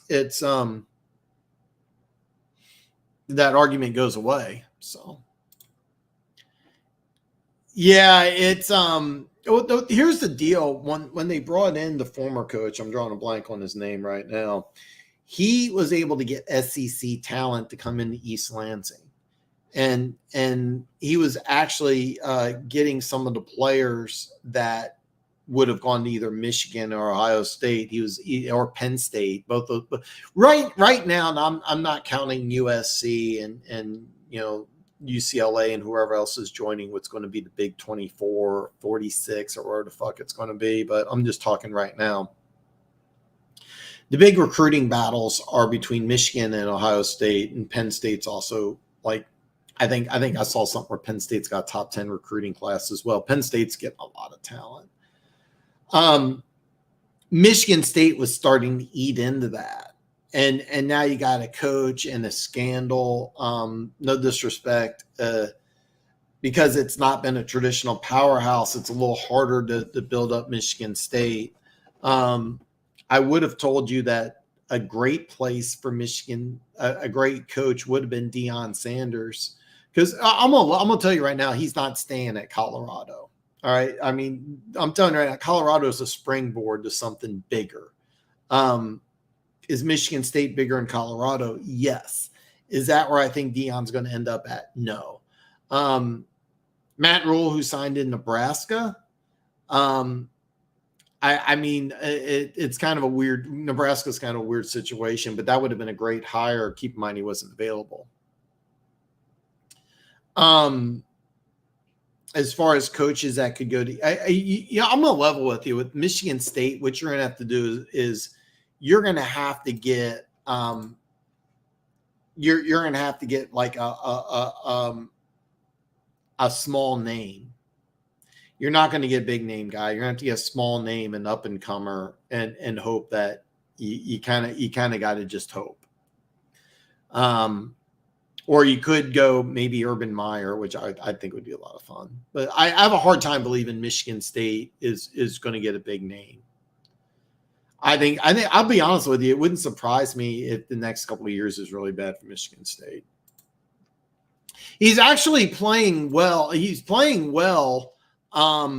It's just that there's so many weapons that they have. But yeah, he is playing well. Just is underutilized. Yeah, well, Pitts only had one. Yeah. I mean, MVP is almost a kick to go to a quarterback, since the last non-quarterback to win it was Adrian Peterson. Yeah. Which is weird, because Adrian Peterson won MVP. Drew Brees passer. It's funny because Drew Brees, I've always said this, I'm always surprised that more people don't consider Drew Brees one of the greatest quarterbacks who ever lived. I'm always surprised. He's in my top 10 of all time. Now, keep in mind, Mahomes has done it twice, but one of those times in a 17-game season. But Drew Brees in a 16-game season is only quarterback who's done for 5,000 yards several times, and he did it 4 times. that 5,100 yard season is kind of, for some reason, it's really desensitized as like, oh, he threw for 5,000 yards. It's not that big of a deal. Yeah, and Drew Brees may have deserved it. I will always tell people that I don't understand why Drew Brees is not more. I don't understand why more people don't consider Drew Brees one of the greatest quarterbacks who ever lived. I really don't get it. Most accurate passer of all time. When he retired, he had more passing yards than anybody else. Like the over, was it 72, 73 without looking up, completion percentage, multiple 5,000 yard seasons. But Adrian Peterson did deserve it. Usually if you hit 2,000 yards and you're a running back, usually that's an MVP caliber season. There's a few running backs that hit $2,000 and didn't win it. But the Adrian Peterson thing, he almost broke Eric Dickerson, when he hit 2105, he didn't win MVP. Dan Marino did, but Dan Marino had arguably the greatest quarterback statistical season of all time, didn't hit 5,000. But 4,800 and 48 touchdowns were like video game numbers and not possible in 1984 when Dickerson hit 2105. Perry, I could see Neon Deion in the NFL. I could also. I could see Deion Sanders in the NFL. I actually could. And I'll tell you where he could go is Dallas. And it could be next year. It could be next year. I originally thought that Deion wanted to stay in college, but I could see him in the NFL. I could see him for Jerry Jones. I could see him in Dallas. It makes a lot of sense if McCarthy doesn't pan out, and I've never been sold on Mike McCarthy. Jerry Jones said the reason why he wanted to bring in McCarthy is he wanted a guy who's already won a Super Bowl. But if things don't work out, I could see Deion Sanders coming in and being a lot of fun. If I'm an NFL team and I want to bring in a coach, like if I'm the Washington Commanders, would I bring in Deion Sanders? Absolutely. Now here's the thing. If you bring in a guy like Deion Sanders, you got to have a GM, or you have to have a GM. Like you have to have a front office that's really set in stone, and you have to have a good relationship. I originally would have pictured Deion because I remember when he was at Jackson State, and I remember he seemed really adamant that he wanted to change college kids' lives. And then it was kind of a messy ending there in Jackson State. He according to him, he was kind of like forced out. And it was kind of a weird deal. And I think that now he's seeing that college football is more of a business. And I can see him like saying, hey, look, I'm going to give a shot in the NFL. I could see it. I think that if you do bring in a guy like Deion, you have to bring in a great front office, and you have to have a good situation. That's why I could see him working with Dallas, because I could see Deion and Jerry just saying, "Hey, look, if I get you the players, can you coach them up?" And I think that has to mesh. One of the things about being a head coach that the head coach gets the blame, but usually it's a disconnect between the head coach and the general manager. I know you don't like it because I talk about Detroit a lot, but when Patricia was there, the GM was there, and they were not on the same page. They didn't have the same idea. They weren't on the same page. Take a look at Atlanta, Arthur Smith, and I can't think of who the general manager is. First time general manager, first time head coach. The draft comes out. Arthur Smith wanted Kyle Pitts. The general manager, I think, wanted Malik Willis.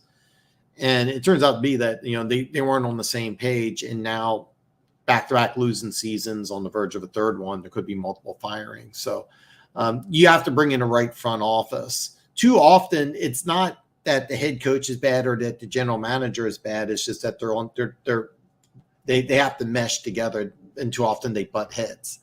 So Deion and Jerry Jones have to write, hey, look, I'm gonna be the general manager. I'm the owner. I write the checks. Can you coach up the players? If that's the type of relationship that you can have, great. Washington, new ownership group. Remember, he spent some time in Washington. got a lot of money from Dan Snyder. If the ownership group in Washington says, hey, look, we're going to bring in a general manager, it would be a different situation with Washington than it would be with Dallas. But in Washington, I think they would go to Dion and say, who do you want as your general manager? And it could be a situation like Andy Reid and I'm sorry, I almost said John Dorsey, but drawing a blank on Brett Veach, the chief general manager, were both report directly to the owner. If Dion went to Washington, he may have a little more player control. Or in Dallas, he would just coach up whatever Jerry Jones throws at him. It would be interesting. It wouldn't surprise me, but I do know this. He's not staying in Colorado long. He's going to make the jump from Colorado to either a bigger school or the NFL. It'll be interesting to see what he does. Running was still popular in this time, so I think the stats for Breeze are really impressive. But AP did carry his team to win, so it feels like, yeah. Okay, let me be very clear. I think Adrian Peterson deserved it. I really do. So no, Drew Brees had a great season. He's very, very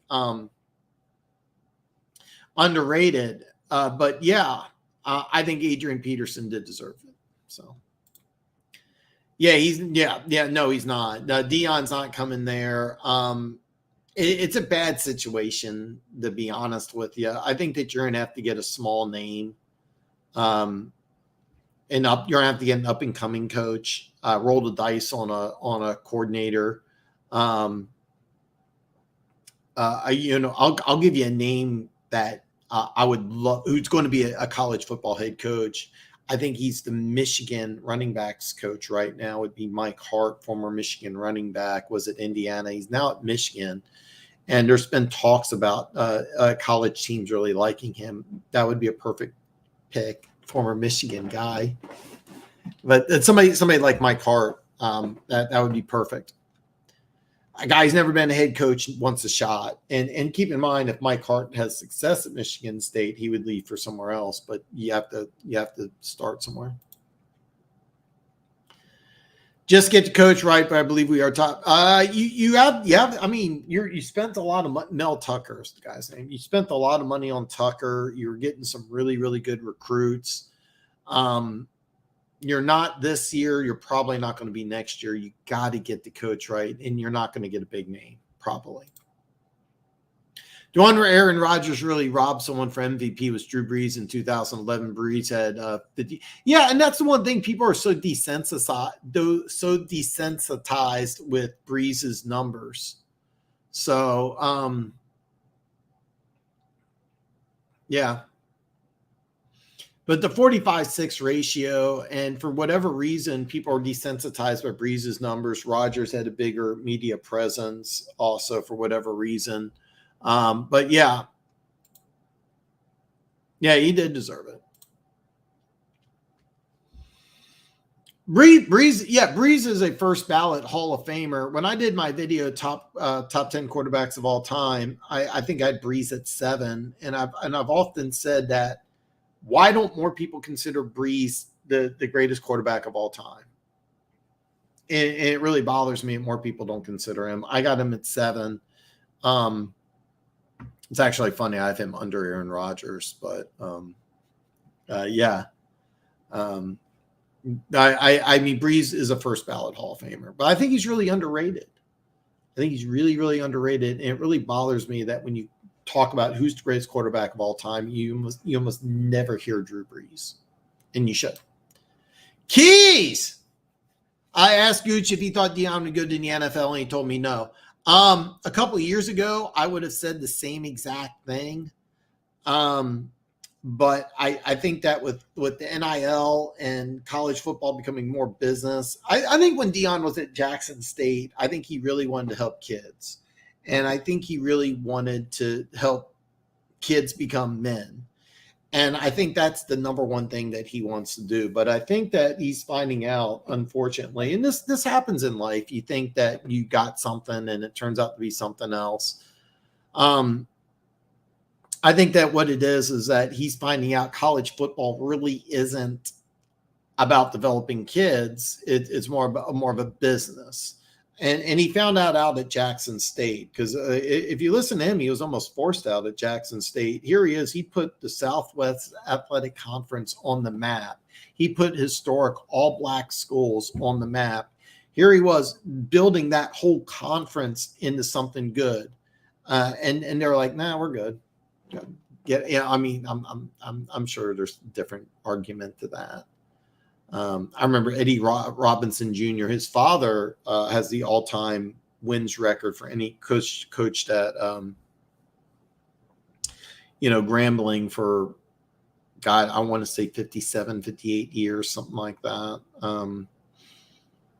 Anyway, Eddie Robinson Jr., when Deion went to hug him, pushed him away, and he told him, "Hey, you're not SWAC." And then they made a bunch of T-shirts, and then he was gone, kind of proving Eddie Robinson Jr. right. But I think Deion is realizing it's more of a business, and he may not enjoy it as much as he once did. Here's the one thing I know. He's not staying at Colorado. I know that.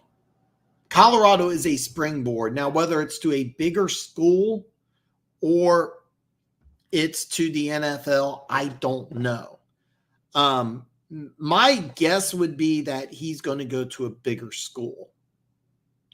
And I know Denver Gator did not believe it. A lot of people said it, but I'm kind of looking at Florida as the place, because I know he's a Florida State guy. Florida State's kind of turning things around, but I'm looking at a SEC school, that a big time SEC school that's been like really close. And I know they beat Tennessee for like the first time in forever, but that's kind of a school that I could see, a school like Florida. If Nick Saban steps down in the next year or two, which I don't know if he wants to or if he is, but if he does, I could actually see Deion taking over at Alabama. Yes, I said that, and I know it would be crazy, but I could see that happening. Chip Kelly is the coach at UCLA. I think his days in the NFL are over, but he's always made it clear that, he's always had an eye out for the NFL if he wants to come back to the NFL, which I think would be a massive mistake. But I could see him trying to move on from UCLA. UCLA was a step up from Colorado, but it's still not an elite program. I mean, if I'm looking at elite programs that Deion could go to, the one I would circle would be Florida. But Denver Gator hates that. I don't think Nick Saban's going to retire anytime soon, but if Nick Saban decided, hey, next year's my last year, I'm going to step down. If I'm Alabama, I would strongly consider Deion. I really would. I really, really would. So, but could Deion be desensitized to college football and not really helping kids, but being more of a business? That's a possibility. He has a good relationship with Jerry Jones. I think it would work if you wanted to move on from Mike McCarthy. I think Deion going to Dallas makes a lot of sense, and I think it would be a lot of fun. Was Deion going to the NFL? I don't know. The only thing I know right now is that Deion is not staying at Colorado. I'm not saying next year, but in 2 years, 3 years, he's not going to be in Boulder. I can promise you that. I have no idea if his aspirations are the NFL or if his aspirations are a bigger school. Florida, because he's from the area, it would be a recruiting hotbed. It would be a lot of fun. But I know Denver Gator wouldn't agree. But yeah, that's kind of the school that, like, give me a school Deion would transfer to. I'm looking at Florida. 130 rushing yards per game in a time when you used to get laid out fly. Yeah, oh, absolutely. I mean, the best rushing season, of course, was O.J. Simpson, which is hard, to talk about as just a running back. But, yeah. Could a running – by the way, I mean, the 2105 could be broken someday, but, yeah. Yeah. So what happened is he had an ACL injury. He came back, and part of the reason he wanted is because part of the reason he wanted it was he won is because it was such a great story. Yeah. He came off an ACL injury, back better than ever. Yeah.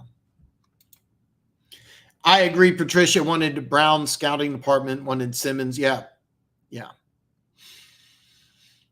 When you have a general manager and a head coach that don't get along, even if you have a successful head coach or you have a successful general manager, if they're not on the same page, it causes problems. I think I ranted too much about that already. Why Gooch said no, he isn't leaving UC till his boys graduate. His dream job is Florida State. His calling is to impact young men. His coaching style doesn't gel with NFL vets. Okay, I'm going to nail all 4 of these. His kids are going to graduate sooner than later. I mean, sooner or later, they're going to graduate. Florida makes a lot of sense. Florida State's winning. They're recruiting really well. I don't know who the coach is right now, but if Florida State job ever becomes available, that is Deion's dream job. I think Florida also makes a lot of sense. Florida has more resources. You can argue this, but I think any SEC school has more resources than an ACC school. Could you debate that? Sure. But the one thing I'll never forget is Jameis Winston. Before the draft, he said he went from he had to go do something at the University of Michigan or some sort of training, and he said that the Michigan facilities were light years better than what they had at Florida State. A team like Florida would invest a lot of money in the facilities, and they would have more. And I don't know this for a fact, but I think Florida would give more NIL money out than Florida State. I think the boosters would boost more to Deion at Florida than Florida State. I could be talking out my ass here. I really could. But I think Florida has more resources. And even though I know his dream job is probably Florida State, I think if Florida came and said, look, we're going to pay you on the same level as Nick Saban, and Nick Saban's offensive coordinators at Ole Miss. He's making like $10 million a year. His contract's structured a little weird. It's based on performance bonuses and stuff like that. I don't know I can't believe I'm forgetting his name. I don't know what the Georgia head coach's name, but if they offered him, and by the way, you're gonna think I'm making this up. This is not a made up amount. If Florida comes to him and says, we'll give you a 6-year, $100 million deal, that's over $16 million a year. Yeah. It's over $16 million a year. Easily the highest paid coach in college football. And then on top of all that money, boosters go to NIL craziness. They upgrade everything. Deion would be a Gator. I thought it was DT Brown that the fat man. No, I wanted Derek Brown. I thought he was phenomenal. And he just hasn't panned out for whatever reason. I have no idea. But he hasn't panned out. But no, they wanted Simmons, and they were going to get very creative with how they use Simmons, and that made sense. I remember I got in an argument with the Lions fans who said, oh, Kuda runs the same defense. And I was like, there is nothing that they run at Ohio State that matches the complex defense that Patricia wanted to run in Detroit. Nothing. And I got a lot of argument. And then the guy's like, no, we're going to make the playoffs. And I said, show me your bet slip. Over under for the Lions, I think, was 6.5. So if you're convinced they're going to the playoffs, bet on them to win 6.5 games. Never heard from the dude back again. So that would be a good hire. That would be an excellent hire. And the reason why is because if you're Bieniemy, you can always jump ship to the NFL, which is, I think, what he wants to do. That would be a fantastic fit. It won't work because of the scandal that Eric Bieniemy got into in Colorado. Michigan State's not going to touch that. So, but that would be an excellent hire too. That would be an excellent hire. I'm not overly familiar with them, but Duke's been recruiting really well, and that's a tough place for that to recruit at. I don't know about that. Ohio State, Penn State, Michigan, add in the Big Ten teams. Big Ten's going to be really hard to compete in soon. Yeah. And I'm not sure what you don't agree with. But I mean, Michigan. You're talking about Michigan State being a top 25 team. Yeah. Mel Tucker was doing a great job winning some of those recruiting battles against Ohio State, Penn State, Michigan. With him gone, it's going to be so hard for them to compete in that market, because one thing about Michigan State is that they were not recruiting nationally like those other three schools were, especially Ohio State and Michigan, especially Michigan. Michigan and Ohio State recruit globally. CJ Stroud was a California kid. I think it's McCarthy, is it? Whatever. The starting quarterback from Michigan, he's a California kid. Michigan State had to rely on getting players from Michigan, Ohio, Pennsylvania, and those are actually hotbeds in college football recruiting outside of Texas or California, or what I'm going to lump in as Georgia, Florida. But the thing is, Mel Tucker was able to get kids from Georgia, Florida. No other Michigan State coach in recent history, anyway, was able to get that. So, yeah, I don't think they're going to be a top 25. What they're going to have to do is, I think they're going to have to get lucky. So,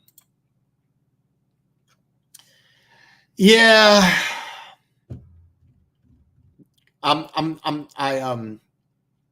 there's so much I want to talk about this. I'm going to move on.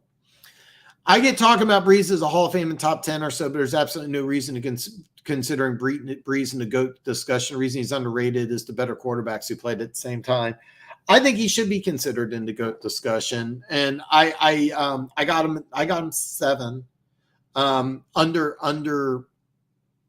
got him under Brady. I got him under Rodgers. I got him under Manning.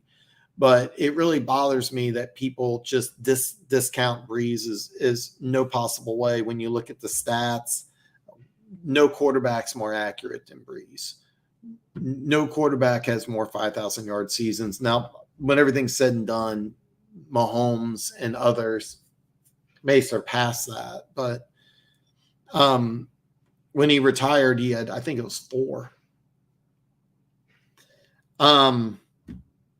Beat Manning in the Super Bowl with lesser talent. Really very, very, very underlooked one. The comeback from Katrina. Like I said, I did my list top 10 of all time. I had him at 7. It really bothers me that more people just, when you talk about the greatest of all time, nobody mentions Breeze, and why not? Accuracy there, stats is there, beat Manning in a Super Bowl. It's funny, there are so many Vikings fans, I vented about this way too much, but there are so many Vikings fans that bitched about bad calls. One of the few calls that you can make a legitimate case about as a bad call was in the NFC Championship, no pass interference game, or no pass interference on a blatant pass interference penalty. That call, if made, probably puts the Saints in the Super Bowl. There was a stretch where I thought the Saints had the best team in football, and they would lose in the playoffs in just weird ways. The Minneapolis Miracle, the pass interference call.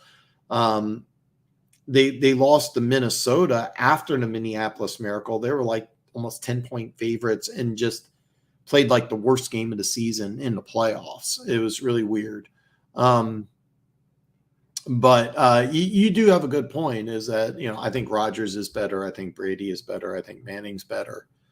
But to just completely discount him out of the greatest of all time conversation when the stats are there, the wins are there, beat Manning in Super Bowl. It's kind of impressive. Yeah, and by the way, I don't have it exactly. I'm sorry I'm behind on comments. I've been ranting a lot. College football's had this plan for a while. So that plan for the SEC was to go to 16 teams. And what they wanted to do is have an NFL format where it would be 4 divisions and then a playoff for the winner. And they've had this plan in play for a long time. That's why they went from 12 to 14. They're trying to go from 14 to 16. And there is plans in play, but I'd be lying to you if I told you what was going on specifically. What the Big Ten's trying to do with going to 20, or I think it would be 18, doesn't make a lot of sense because you can't really divide that up even. I don't know. I'll be honest with you. I have no idea. I think what they're going to try to do is split it up to 2 10-team. I'm sorry. I think what we're trying to do is go to 20 and then go 4 5-team divisions, I think, and then like an East and a West conference, and then like a North and a South for each. And then like there would be 2 East and West winner, and then a North and South for the East, North and South for the West. This I'm saying this, and it in my head it's very easy. Basically, what's going to be the Big 20, split it up in East and West, right? And in 2 5-team divisions. And I think that's what's going to happen. And him and Dion have a good relationship. That's kind of why. I think Saban would endorse Deion Sanders, and they have a good relationship. That's kind of why is that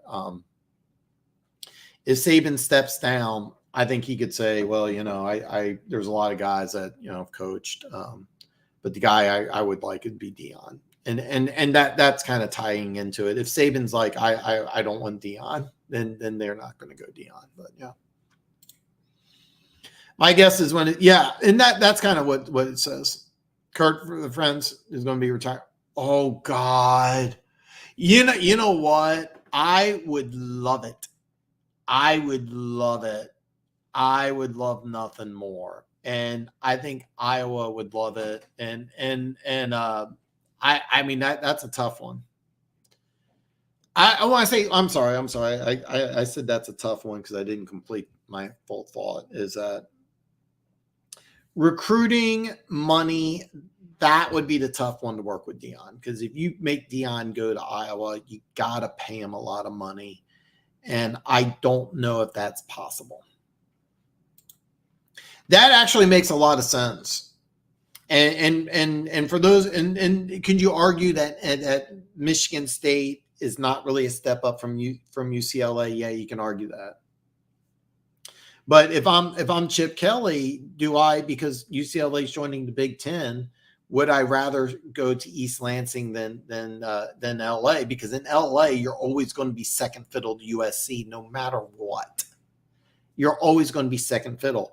Now, I know what you're saying. Well, Dan, you're second fiddle to Michigan. Well, not necessarily if Harbaugh leaves.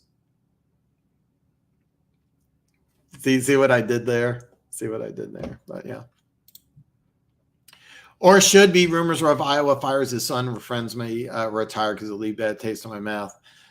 Best kicker in the NFL. So Keys brought up that he thinks that Justin Tucker's been replaced by Harrison Butker, the Chiefs kicker, who has not missed a kick all season. You can make a case Butker's the best kicker in the NFL. I literally just said his name. The Baltimore Ravens kicker has had that position for a long time. But when you're perfect, including getting one from 60, why not Butker? I've been saying this all season. Butker's one of the best kickers in the NFL, and is he supplanted Justin Tucker? Has he supplanted Justin Tucker? Maybe.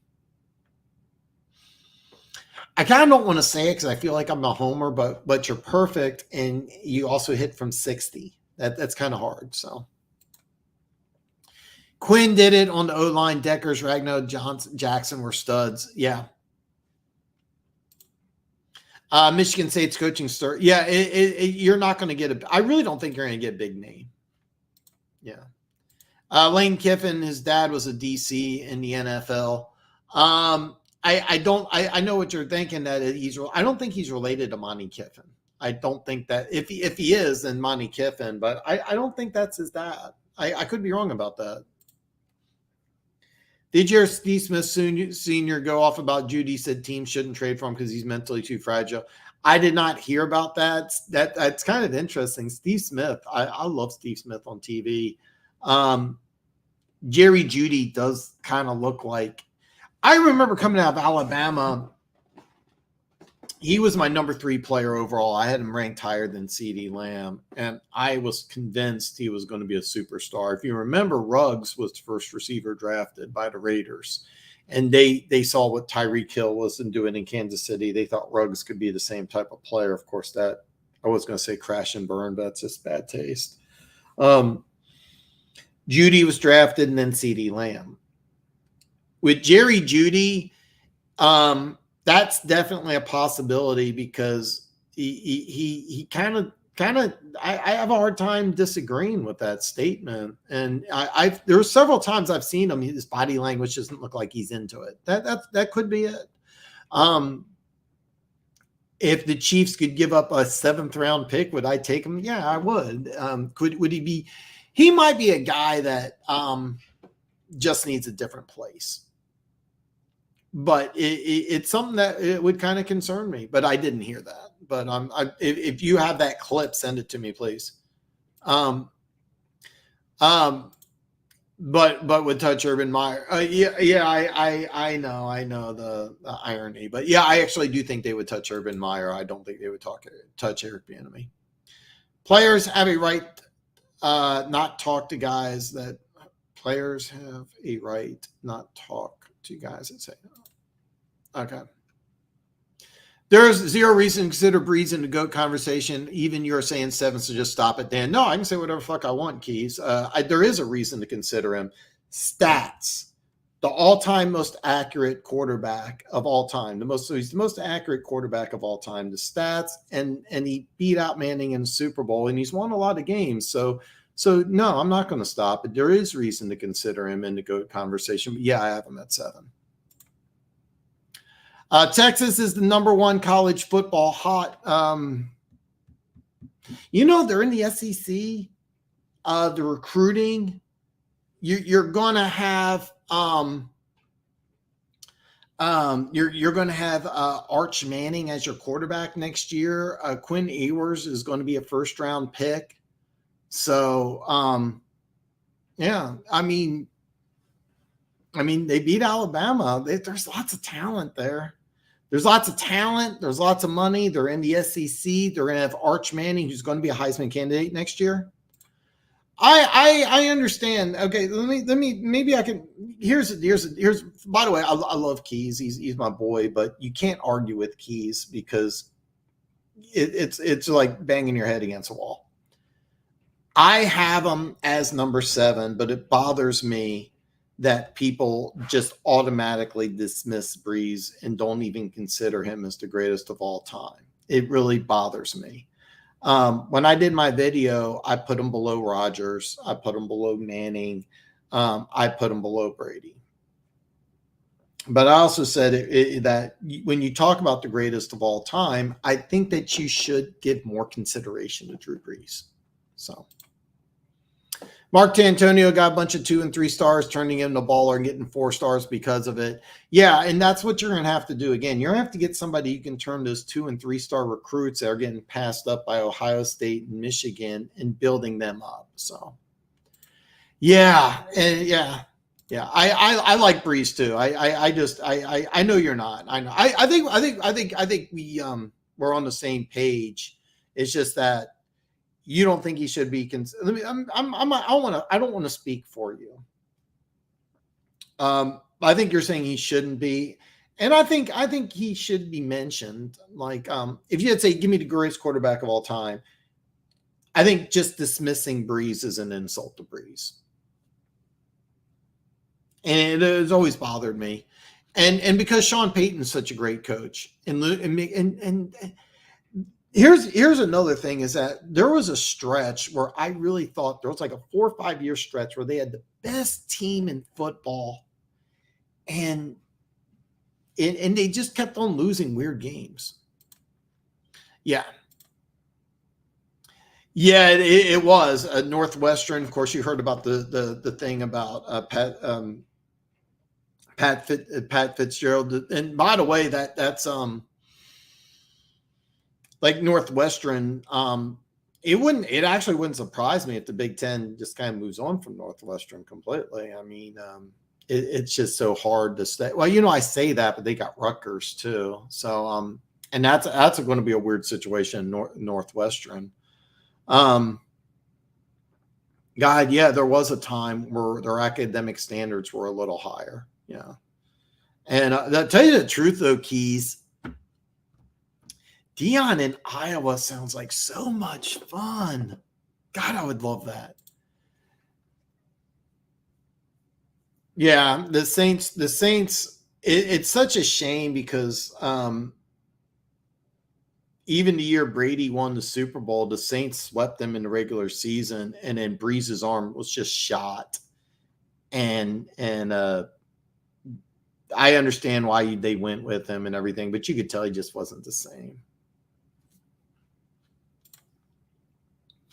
I think once you get to 20, I think you're going to do something. I think you're going to do something creative. I didn't know that.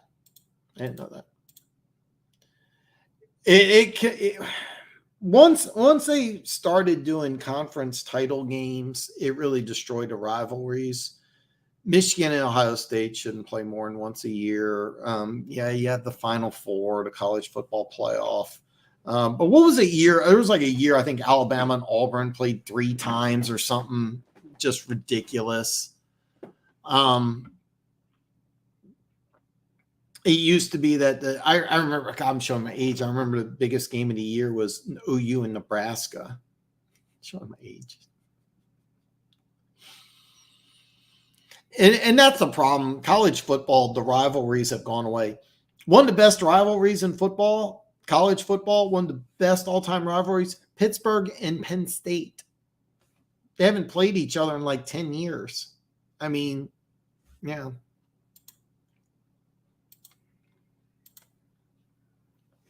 I think Harbaugh will go to the NFL after he got in trouble. I think you could always put Harbaugh in an NFL conversation.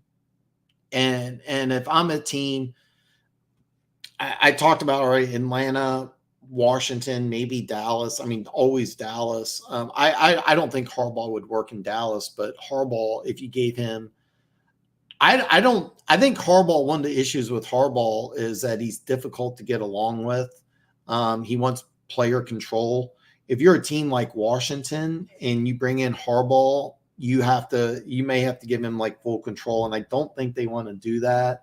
In Atlanta, I think you could give him a lot of money and I think you'd have the right infrastructure, but I have a hard time believing that an NFL team is going to say, hey, you can come in, but we're going to give you player control because it's going to have to be a good situation that he's comfortable with. Like Andy Reid doesn't have player control, but Andy Reid also reports directly to the owner, not the GM.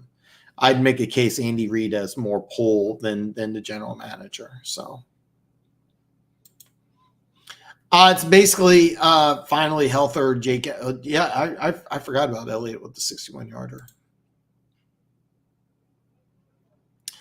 Yeah, I mean, they're recruiting really well, and and you keep in mind he wins the national championship, beats Ohio State 3 years in a row. He may say, hey, let's see what I can do in the NFL. And I mean, Washington's going to make some major changes. Atlanta could make a change. Why didn't I think? Well, this is kind of silly. I mean, it makes the most sense. Perfect place for him to go to Chicago. Perfect place for him to go to Chicago. That's kind of no-brainer. But for me, it's Butker because he was always like 1B to Tucker before week 1 injury last year. They're separated by I apologize. I know Tucker's missed some kicks, but I didn't know he was at 71. Should have known that. Yeah. Also, I believe Notre Dame should join the Big Ten. I hate all these teams joining the Big Well, it's funny because they actually sort of kind of joined the ACC. as the ACC's been trying to make a push because they had a lot of their schools leave. Of course, they ate some schools from the defunct now Big East, which I think is now the American. Excuse me, I'm sorry, I'm gonna have to end this soon here. It's getting really hard to talk, and I got some questions. I wanted to go over a few more games, but I might have to end it soon. I'm gonna try to get through everything though. I would love Notre Dame to jump in because they have a long rivalry with Michigan, and they have a long rivalry with Michigan State. And I would love to see, Notre Dame and Ohio State every year. I think it'd be a lot of fun. It makes a lot of sense. I really don't like the geographical thing with the West Coast teams joining the Big Ten. But, the Pac-10, of course, hit the self-destruct button. So that's kind of on them. But Notre Dame joining. I think eventually what it is they're going to try to go to 20, and then I think they're going to try to do some sort of division thing. I have no idea. I know that the SEC, the plan was for the longest time is to be just like the NFL and go to 4 14 divisions, go 16 4 14 divisions, and that's probably going to happen here in the next couple of years. But I have no idea who the other two teams are going to be. So. Texas is the number one high school football bed, and it always will be. It's crazy how nuts they are. It is. But I love you, man. What do you mean, Keys? Also believe Penn State. Ooh, God, that would be a big upset.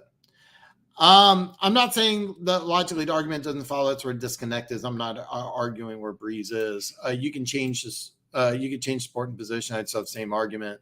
One pride, they have been. They're in they had a big deal with the ACC, which is really weird. And I think eventually they're going to go to the Big Ten. There's going to be with the Big Ten, they're going to offer them a lot of money. That's why Nebraska left. A lot of people don't realize when Nebraska left the Big Ten, it was offered like a 350% increase in TV money. It was something insane. I think it went from like I may be making the numbers up. It was something like 10 to 11 million to like 35 million. This was however long ago it was, but that was why Nebraska left. And there was a lot of talk that Nebraska was very unhappy in the Big Ten, and they wanted to come back to what I guess is still the Big 12, but it hasn't happened. It may happen. Who knows? It's really weird. Michigan State, Notre Dame would always play from the the megaphone. There's so many great college rivalries that have just gone away. Nebraska, Oklahoma used to be the biggest game of the year. Oklahoma State Bedlam, that's going to go away.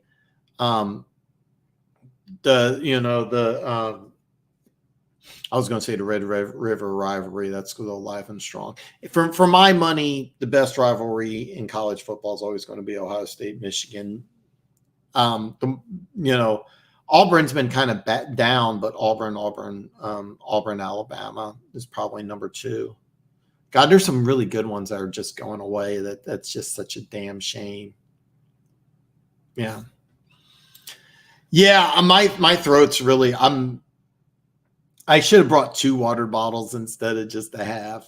Yeah, I had a rough day today too. It's nobody cares, but yeah, I'm gonna try to finish up, but I'm losing my voice really fast. Why do you feel the Falcons will fire Smith? The Falcons need a quarterback. Okay, here's why. They had first of all, there was a disconnect between Arthur Smith and I forget who the general manager is. There's a disconnect right away. Back-to-back double-digit losing seasons. Then they spent a ton of money in free agency. They didn't go after a quarterback. They went after Desmond Ridder. So you combine those things, Arthur Smith is until the new ownership took over Washington, Arthur Smith was my number 1 choice. You can't have 3 losing seasons after you spent the amount of money they did in free agency, whiffing on Mariota, which was a disconnect between the general manager and head coach. Terry Fontenot. Yeah, great call, Keys. So yeah, if they don't make the playoff, I'm going to tell you this right now. If they don't make the playoffs, Arthur Smith is gone. It's kind of, oh God, it's kind of comical. What I did is right before I came on is I slammed in energy drinks. I had such I kind of want to vent about my day, but I'm not going to. But it was just an awful day. I have no idea. I'll be on Nebraska. So here's the deal. Nebraska signed because of the money, and there's a lot of people in Nebraska are very unhappy, and they want to return to the Big Ten. It's kind of funny. They want to change the Big Ten. They wanted to come back and play Oklahoma and Texas and get those rivalries going. Now those teams are gone. The rumor mill is that Nebraska wants to come back because they think that they can dominate, which is now the Big 12, which is adding, I think, Houston, UCF, Tulsa, I think. I have no idea. I have no idea. And as you know, I wish I could watch more college football, but I've been really struggling just to do the power rankings and the picks videos and the live streams. So yeah. I really don't like it. I wish the Pac-12 would have done something to stay together.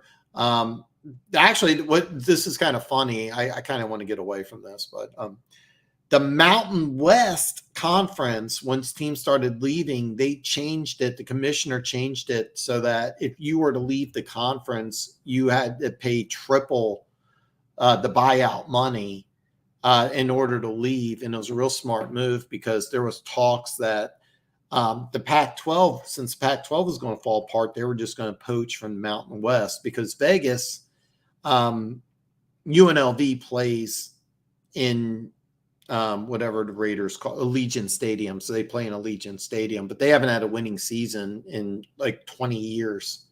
Talk about Colorado State. They had a rivalry against Colorado. There's talk about them there's years about Colorado State and BYU. I think BYU is joining the Big 12 now, but there's talk about Colorado State leaving. Hawaii's always wanted to join a bigger conference. It's hard to believe that that's ever going to happen. Just, the travel is always going to be an issue. I know New Mexico State was an independent. I don't know what they're doing now. I should know, but I don't. They kicked Idaho out. Now Idaho's like 1AA. There's one other team that was talking about going to the Pac-12, and I don't think it was. It may have been Nevada or San Jose, but San Jose is just way too small, and I don't think Nevada has it. So it does. Dance. It's crazy. The Big Ten goes. It really is. Yeah, I didn't get Rutgers joining. So you got Rutgers in New Jersey, and then you got I seriously, how do you have a Rutgers USC game? Like I just don't get it.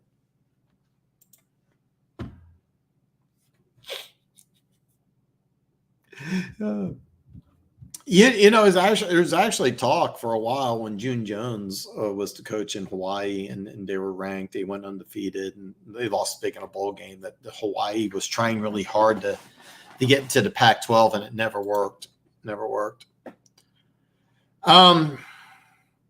It's also a small school. I mean, so the coach that built them up to get into the Big Ten, he left for the NFL. I'm drawing a blank on his name. He was going to take over as the Patriots defensive coordinator. And I wish I could remember the guy's name, phenomenal coach. And then he stepped down because he wanted to spend time with his family. Then he took over as head coach of Rutgers. So, and I wish I could think of the guy's name because he's a phenomenal coach. I just have a hard time believing that Rutgers can be a national power again. I didn't know that. I think these mega conferences are going to bomb too because a lot of lower tier teams are going to think it's unfair. I don't think it's going to bomb. I think this has been in the works for a long time. They've been planning this out for a long time. The SEC is going to be 16. I don't know when. The Big 10 and the Big 12, the Big 10 is going to be like the Big 20. The Big 12, I think, is going to expand to 16. The ACC is, I think they're 14 now. I think they're Greg Schiano. Thank you. Yeah, Greg Schiano. Yeah, he's back at Rutgers. He was going to take over. He's got a phenomenal relationship with Bill Belichick. He was the Tampa Bay head coach. He was going to be the defensive coordinator. He stepped away for family and then took over as head coach at Rutgers, which I have to think being the head coach of a college team would be more time consuming than the defensive coordinator of an NFL team. I don't know that for a fact, but yeah.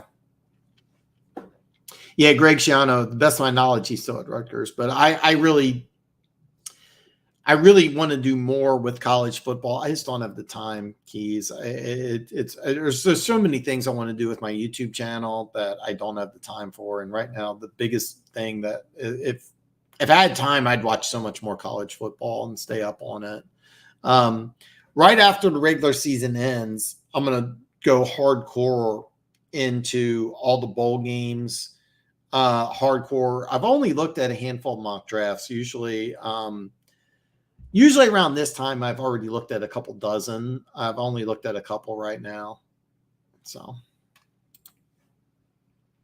what are my top players for the up and coming draft? It's going to be hard to say. Marvin Harrison Jr. may be the highest rated wide receiver ever.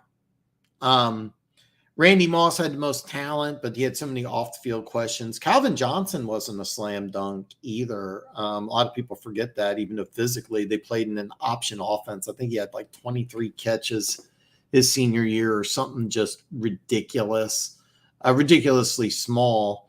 Keyshawn Johnson, who was the number one overall pick, I want to quote you, 96. He had, at the time, 6'3", I think he was 6'3", like 215 or something, 6'3", 220. At the time, he was one of the biggest wide receivers in all of football. Didn't have the time, and he didn't have the, Marvin Harrison didn't have a didn't have a Hall of Fame father at wide receiver. I don't think there'll ever be a higher rated receiver than Marvin Harrison Jr. coming into the draft. And it depends on who picks number one. Let's say you're the Bears and you pick number one and you feel that,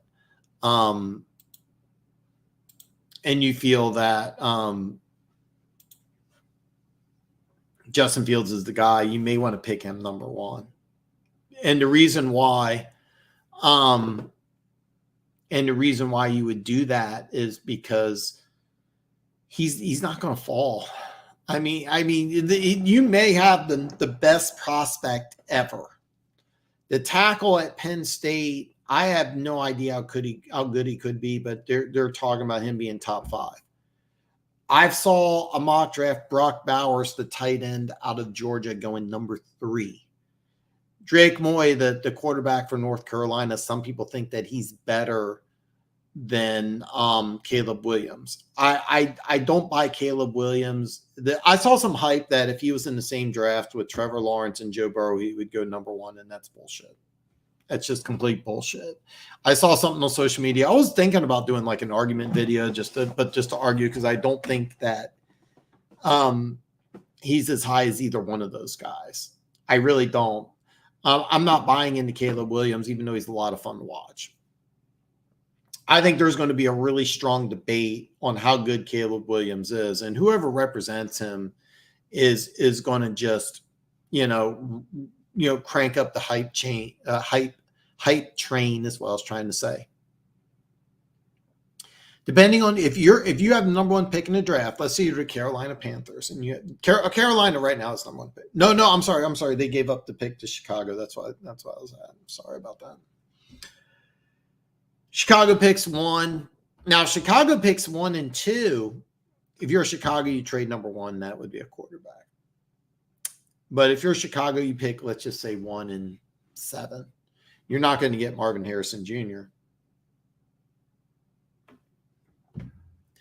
I mean, Marvin Harrison Jr. is to me just you'll never see another wide receiver with the whole package like that. The Hall of Fame dad, the physical ability, the hands. The number one thing, the reason why I like him so much is the mental makeup. I mean, there's I don't remember a wide receiver that coming into an NFL, there wasn't something that you were like, well, this I can knock. Keyshawn Johnson didn't have great deep speed. Marvin Harrison does. Randy Moss had off the field questions. Marvin Harrison doesn't. Calvin Johnson played in an option offense. Ohio State runs as much of a pro style offense. Plus, the wide receivers at Ohio State have had success in the NFL. The tackle out of Penn State, and I wish I could remember his name, Joe Alt. I'm hearing great things about. Haven't had a chance to watch him yet.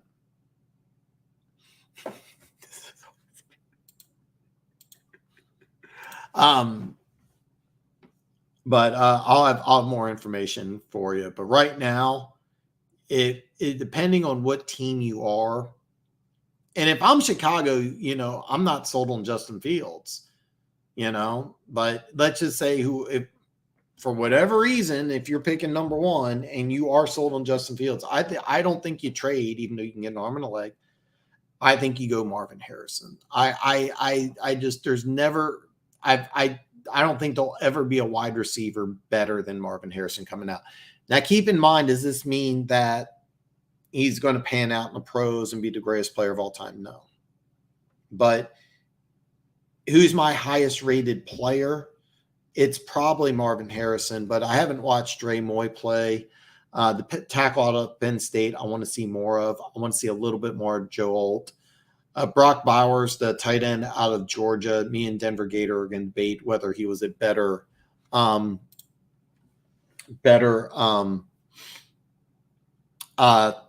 player coming out than Kyle Pitts. So there's a 0% chance that I can pronounce that. It's Steve.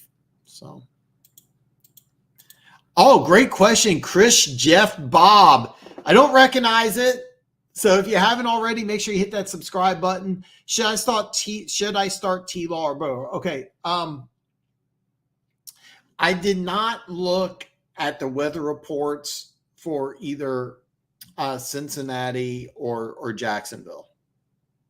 I didn't look at the weather reports for either one. All right. So I'm just going off of the matchups. Okay. Indianapolis is playing a backup quarterback, but I think they're going to be better prepared. I'm not sold on Indy's defense, even though traditionally it's been pretty good. I'm just not. All right. Keep in mind, Trevor Lawrence had a really good game in Indianapolis, despite I think he had 1 or 2 picks. I know he had at least one, but he had a pretty good game in Indianapolis. At home, I'm expecting him to be better. Again, I didn't check the weather report. Seattle has a better defense. They just do. They looked really good against the Giants. I would go Lawrence. And the reason why is that I think we're at the point where Jacksonville breaks away from the AFC South. They lost against Kansas City. They got blown out by Houston. They beat Buffalo. Their confidence is sky high. They're coming back home after a couple weeks in London. Now there could be. Here's the thing. Jacksonville travels to London every year, so they're used to it. So I'm not anticipating a problem. I think Trevor Lawrence is going to have a big game. Burrow against the Seattle defense is going to be interesting. I'll be honest with you. You can go either way. I hope I'm giving you the right information, but I would go Lawrence because I think Lawrence is going to have a huge game against a Colts defense that, even though they've traditionally been good, I don't think it's that good. They put up 31 against them in Indianapolis week 1. Traditionally, week 1 favors defenses, not offenses. These are two teams that know each other. But I still like Lawrence. Like this much. I don't think you're making a bad move either way, but I would go with Trevor Lawrence. I think I got a feeling Lawrence is going to have a big game. Just our news story. You know what? The guy that had the Vikings short, I watched it again, and I really should. I really should. And I don't know if you saw it either, but they went on and on about the referees giving the Chiefs the game over the Vikings. So I really thought about doing it. I might do that down the line. Right now it's just a time constraint. Uncle Rico, that is so awesome. I'm feeling Seattle in that game and wonder if the Bengals are turning the corner, if the Bengals just had a fluky good game. I don't know. I mean, this is such a really, really fun game to me, Seattle at Cincinnati. I really love this game because Seattle has a good chance to say, hey, we're a contender in the NFC. They have a really good chance. If they lose this game, they're going to be 2 back of San Francisco, which looks like a freight train right now. But keep in mind, the one thing about San Francisco is this is so mean to say. They're going to have some injuries. I mean, there's no way McCaffrey, Samuel, and Kittle are all staying healthy for the rest of the year. There's no way. And that sucks to say, and it's a dick thing, I know. They're not going to. So, like, when they do, that's when Seattle's going to get their chance. But they don't want to be 2 back now. Cincinnati, even though if they lose this game, they're 2-4, and Baltimore and Pittsburgh are 3-2, both. I still think Cincinnati can come back in the AFC North. I really do. So I actually think that even though it's a home game for Cincinnati, it's almost more important for Seattle. Seattle's defense looked really good. And I'm wondering if Seattle's defense is turning the corner because I think their offense is going to be fine. They got some injuries on the offensive line. I think it's ironed out. I didn't actually look at the injury report, but it's going to be really interesting what they're doing. So keep me informed if you know anything. You know this as well as anybody, but you just DM me. Yeah, Keys, you're 1000% correct. Is the Bengals having a weird fluky game against the Cardinals? Did they turn the corner? Is Burrow healthy? There's so many. San Francisco keep continuing a high-level D despite getting a new defensive coordinator every other year is crazy. You're right. And part of this is that they just have a lot of good players. I mean, a great job by John Lynch, who I blasted at times, but a great job just bringing in some really great defensive players and hiring some really good coaches. Steve Wilkes, I thought Carolina whiffed. I thought that he did a good enough job. He should have stayed as the head coach of Carolina. I really thought that they should have gave him the job and give him an opportunity. He's an excellent hire. I liked Vance Joseph in Denver. It hasn't worked out so far. I'm keeping Kansas City 19. That's usually enough to win. So Evero, a guy that me and you both love, is doing horrible in Carolina. So, but that's a tough one. So, bring on. Is Georgia playing Michigan State? Really? That would be fun. All right, I got 5 more games I want to go over before I get off here. Arizona at the Rams. Rams were opened up as a 6.5-point favorite, over under 58. Rams are now a 7-point favorite, and the over under is 49. I really think the Rams are a team that I've had higher than most people on power rankings. I think they're a team that could contend for a wild card. Cooper Kupp's going to come back. Paco, maybe the best story in the NFL. I said this. I think Matthew Stafford is a Hall of Famer. I know he's been banged up. I know he had that weird issue on social media where I can't compete with, or I don't know how to deal with these kids on their cell phones or whatever it is. They're going to be a fun team to watch, the Rams. I think they win this game. I think they cover 7, even though it's a division game. I think it could be a fun game, but I still think the Rams cover, and it's going to be a fun game.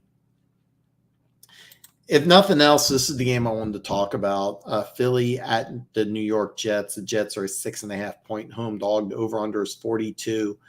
Action stayed the same, but the over-under dipped all the way to 40.5. So people are expecting a low-score defensive struggle. All right. Slasher, if you're watching, man, I am so sorry.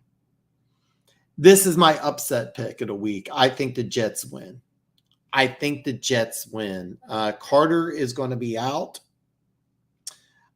This is going to be a I think it's going to be a low-scoring game. I don't think Philly's going undefeated. You're on the road. The Jets defense is playing lights out. The running game is good. I know it sounds crazy, but this is the type of game when you're a home dog that's almost a 7-point dog. But the Jets are one of the few teams in the NFL that can honestly say, hey, we got a better defense than Philly. Darius Slay, I think, is out. Jalen Carter is out. With Slay, I'm not 100% sure. I'm pretty sure he's out. That's my upset pick of the week. Jets win this week. I picked the score of 20-19. But I didn't check the weather report, but I expect a low-scoring defensive game, and I think Philly takes their first loss of the year. That's my pick. Slasher, I'm not saying the Jets are a better team. I just, you're not going undefeated. Last year you lost to Washington. You're going to lose, so yeah. Yeah, Stafford needs to tell his wife to stay off their phone before telling her teammates first. I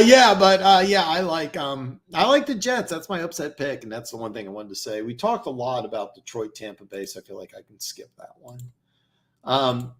Next up, Giants at Buffalo. Buffalo was a 14-point favorite. They're now a 15-point favorite. The over-under was 44.5. It's now at 44. Giants, so many injuries. Tyrod Taylor's getting the start. I actually think that could be helpful. When I made the pick, I was expecting Daniel Jones to go out there. Tyrod Taylor might actually help. He's a guy just got a bad deal. If you remember, he was a starting quarterback for the Chargers, and then the doctor punctured his lung. Herbert came in and never left. Was it Wally Kipp, if you remember that story? Anyway, it's one of the things. Tyrod Taylor, back in the old days, where the guy's job back. But look, the NFL's a tough job, and when you have a young, talented rookie behind you who plays well,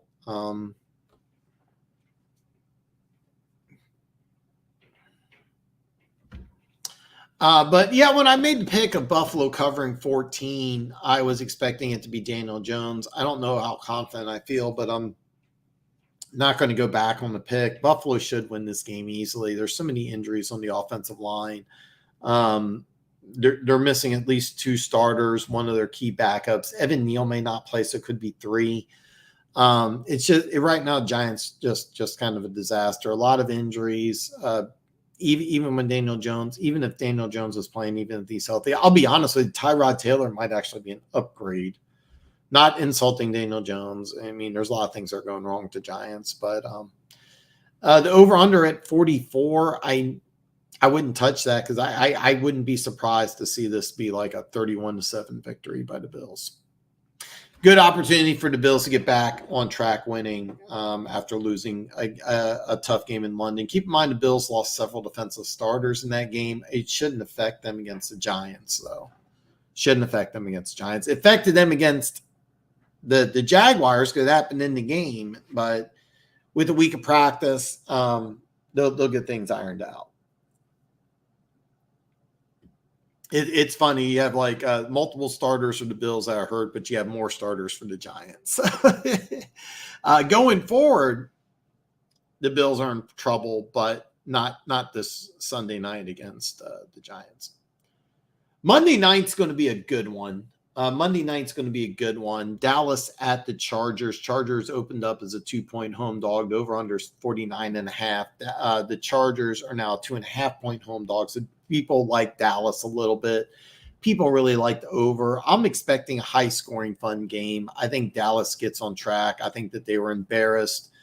Right now, I think the 49ers are the best team in the NFL. they're in a different tier. I think even let's say Philly loses like I predict. I still think San Francisco and Philly are a top tier in the NFC. And then I think you have lower tier with Dallas, Detroit, and maybe Seattle. If Seattle loses this week, then I would take them off and then have the tier 2 be Dallas and Detroit. Even if Detroit loses this week against Tampa Bay, I would still have them up there. I wouldn't elevate Tampa Bay because I'm still not sold on them. Win or lose, I'm still not sold on them. But I like what they're doing defensively, and I think the Baker Mayfield Todd Bowles marriage should stay intact. Detroit, I'm really high on. Could they claim? I mean, they're going to win the North, so. But this is a fun game. I really like Dallas to win this game. I think it's going to be a great game. If I have the opportunity, I'll do this game Monday. I probably won't, but I'd love to. So. By the way, if you're still there, ASD, AFG, Hoppy. I apologize for not catching Hall and JT. I should have. You answer if you're still there. Godwin, McLaurin, Hall, and Kamara. And hopefully I'm right. Gooch, if you're still there, can the Jets make it interesting? They are my upset pick. And I'm looking forward to this. I've been on for almost 3 hours. My throat is almost shot, so I'm going to end it up. I'm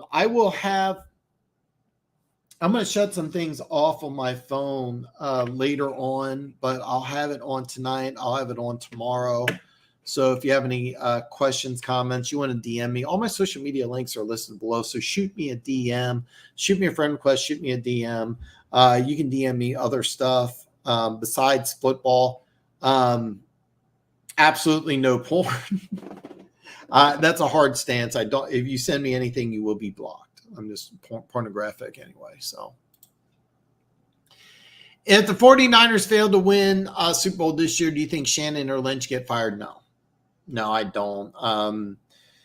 I think that's something that's worked out. I think that after some up and down years, getting to the NFC Championship game, I think considering that Brock Purdy might be the MVP and you got him on a 7th-year deal or a 7th round, the final pick in the draft, no, neither one of them will get fired. Even if they go, let's just have some fun. Let's say they go 15-2. All right. Number 1 seed and they lose divisional round of the playoffs. Nobody gets fired.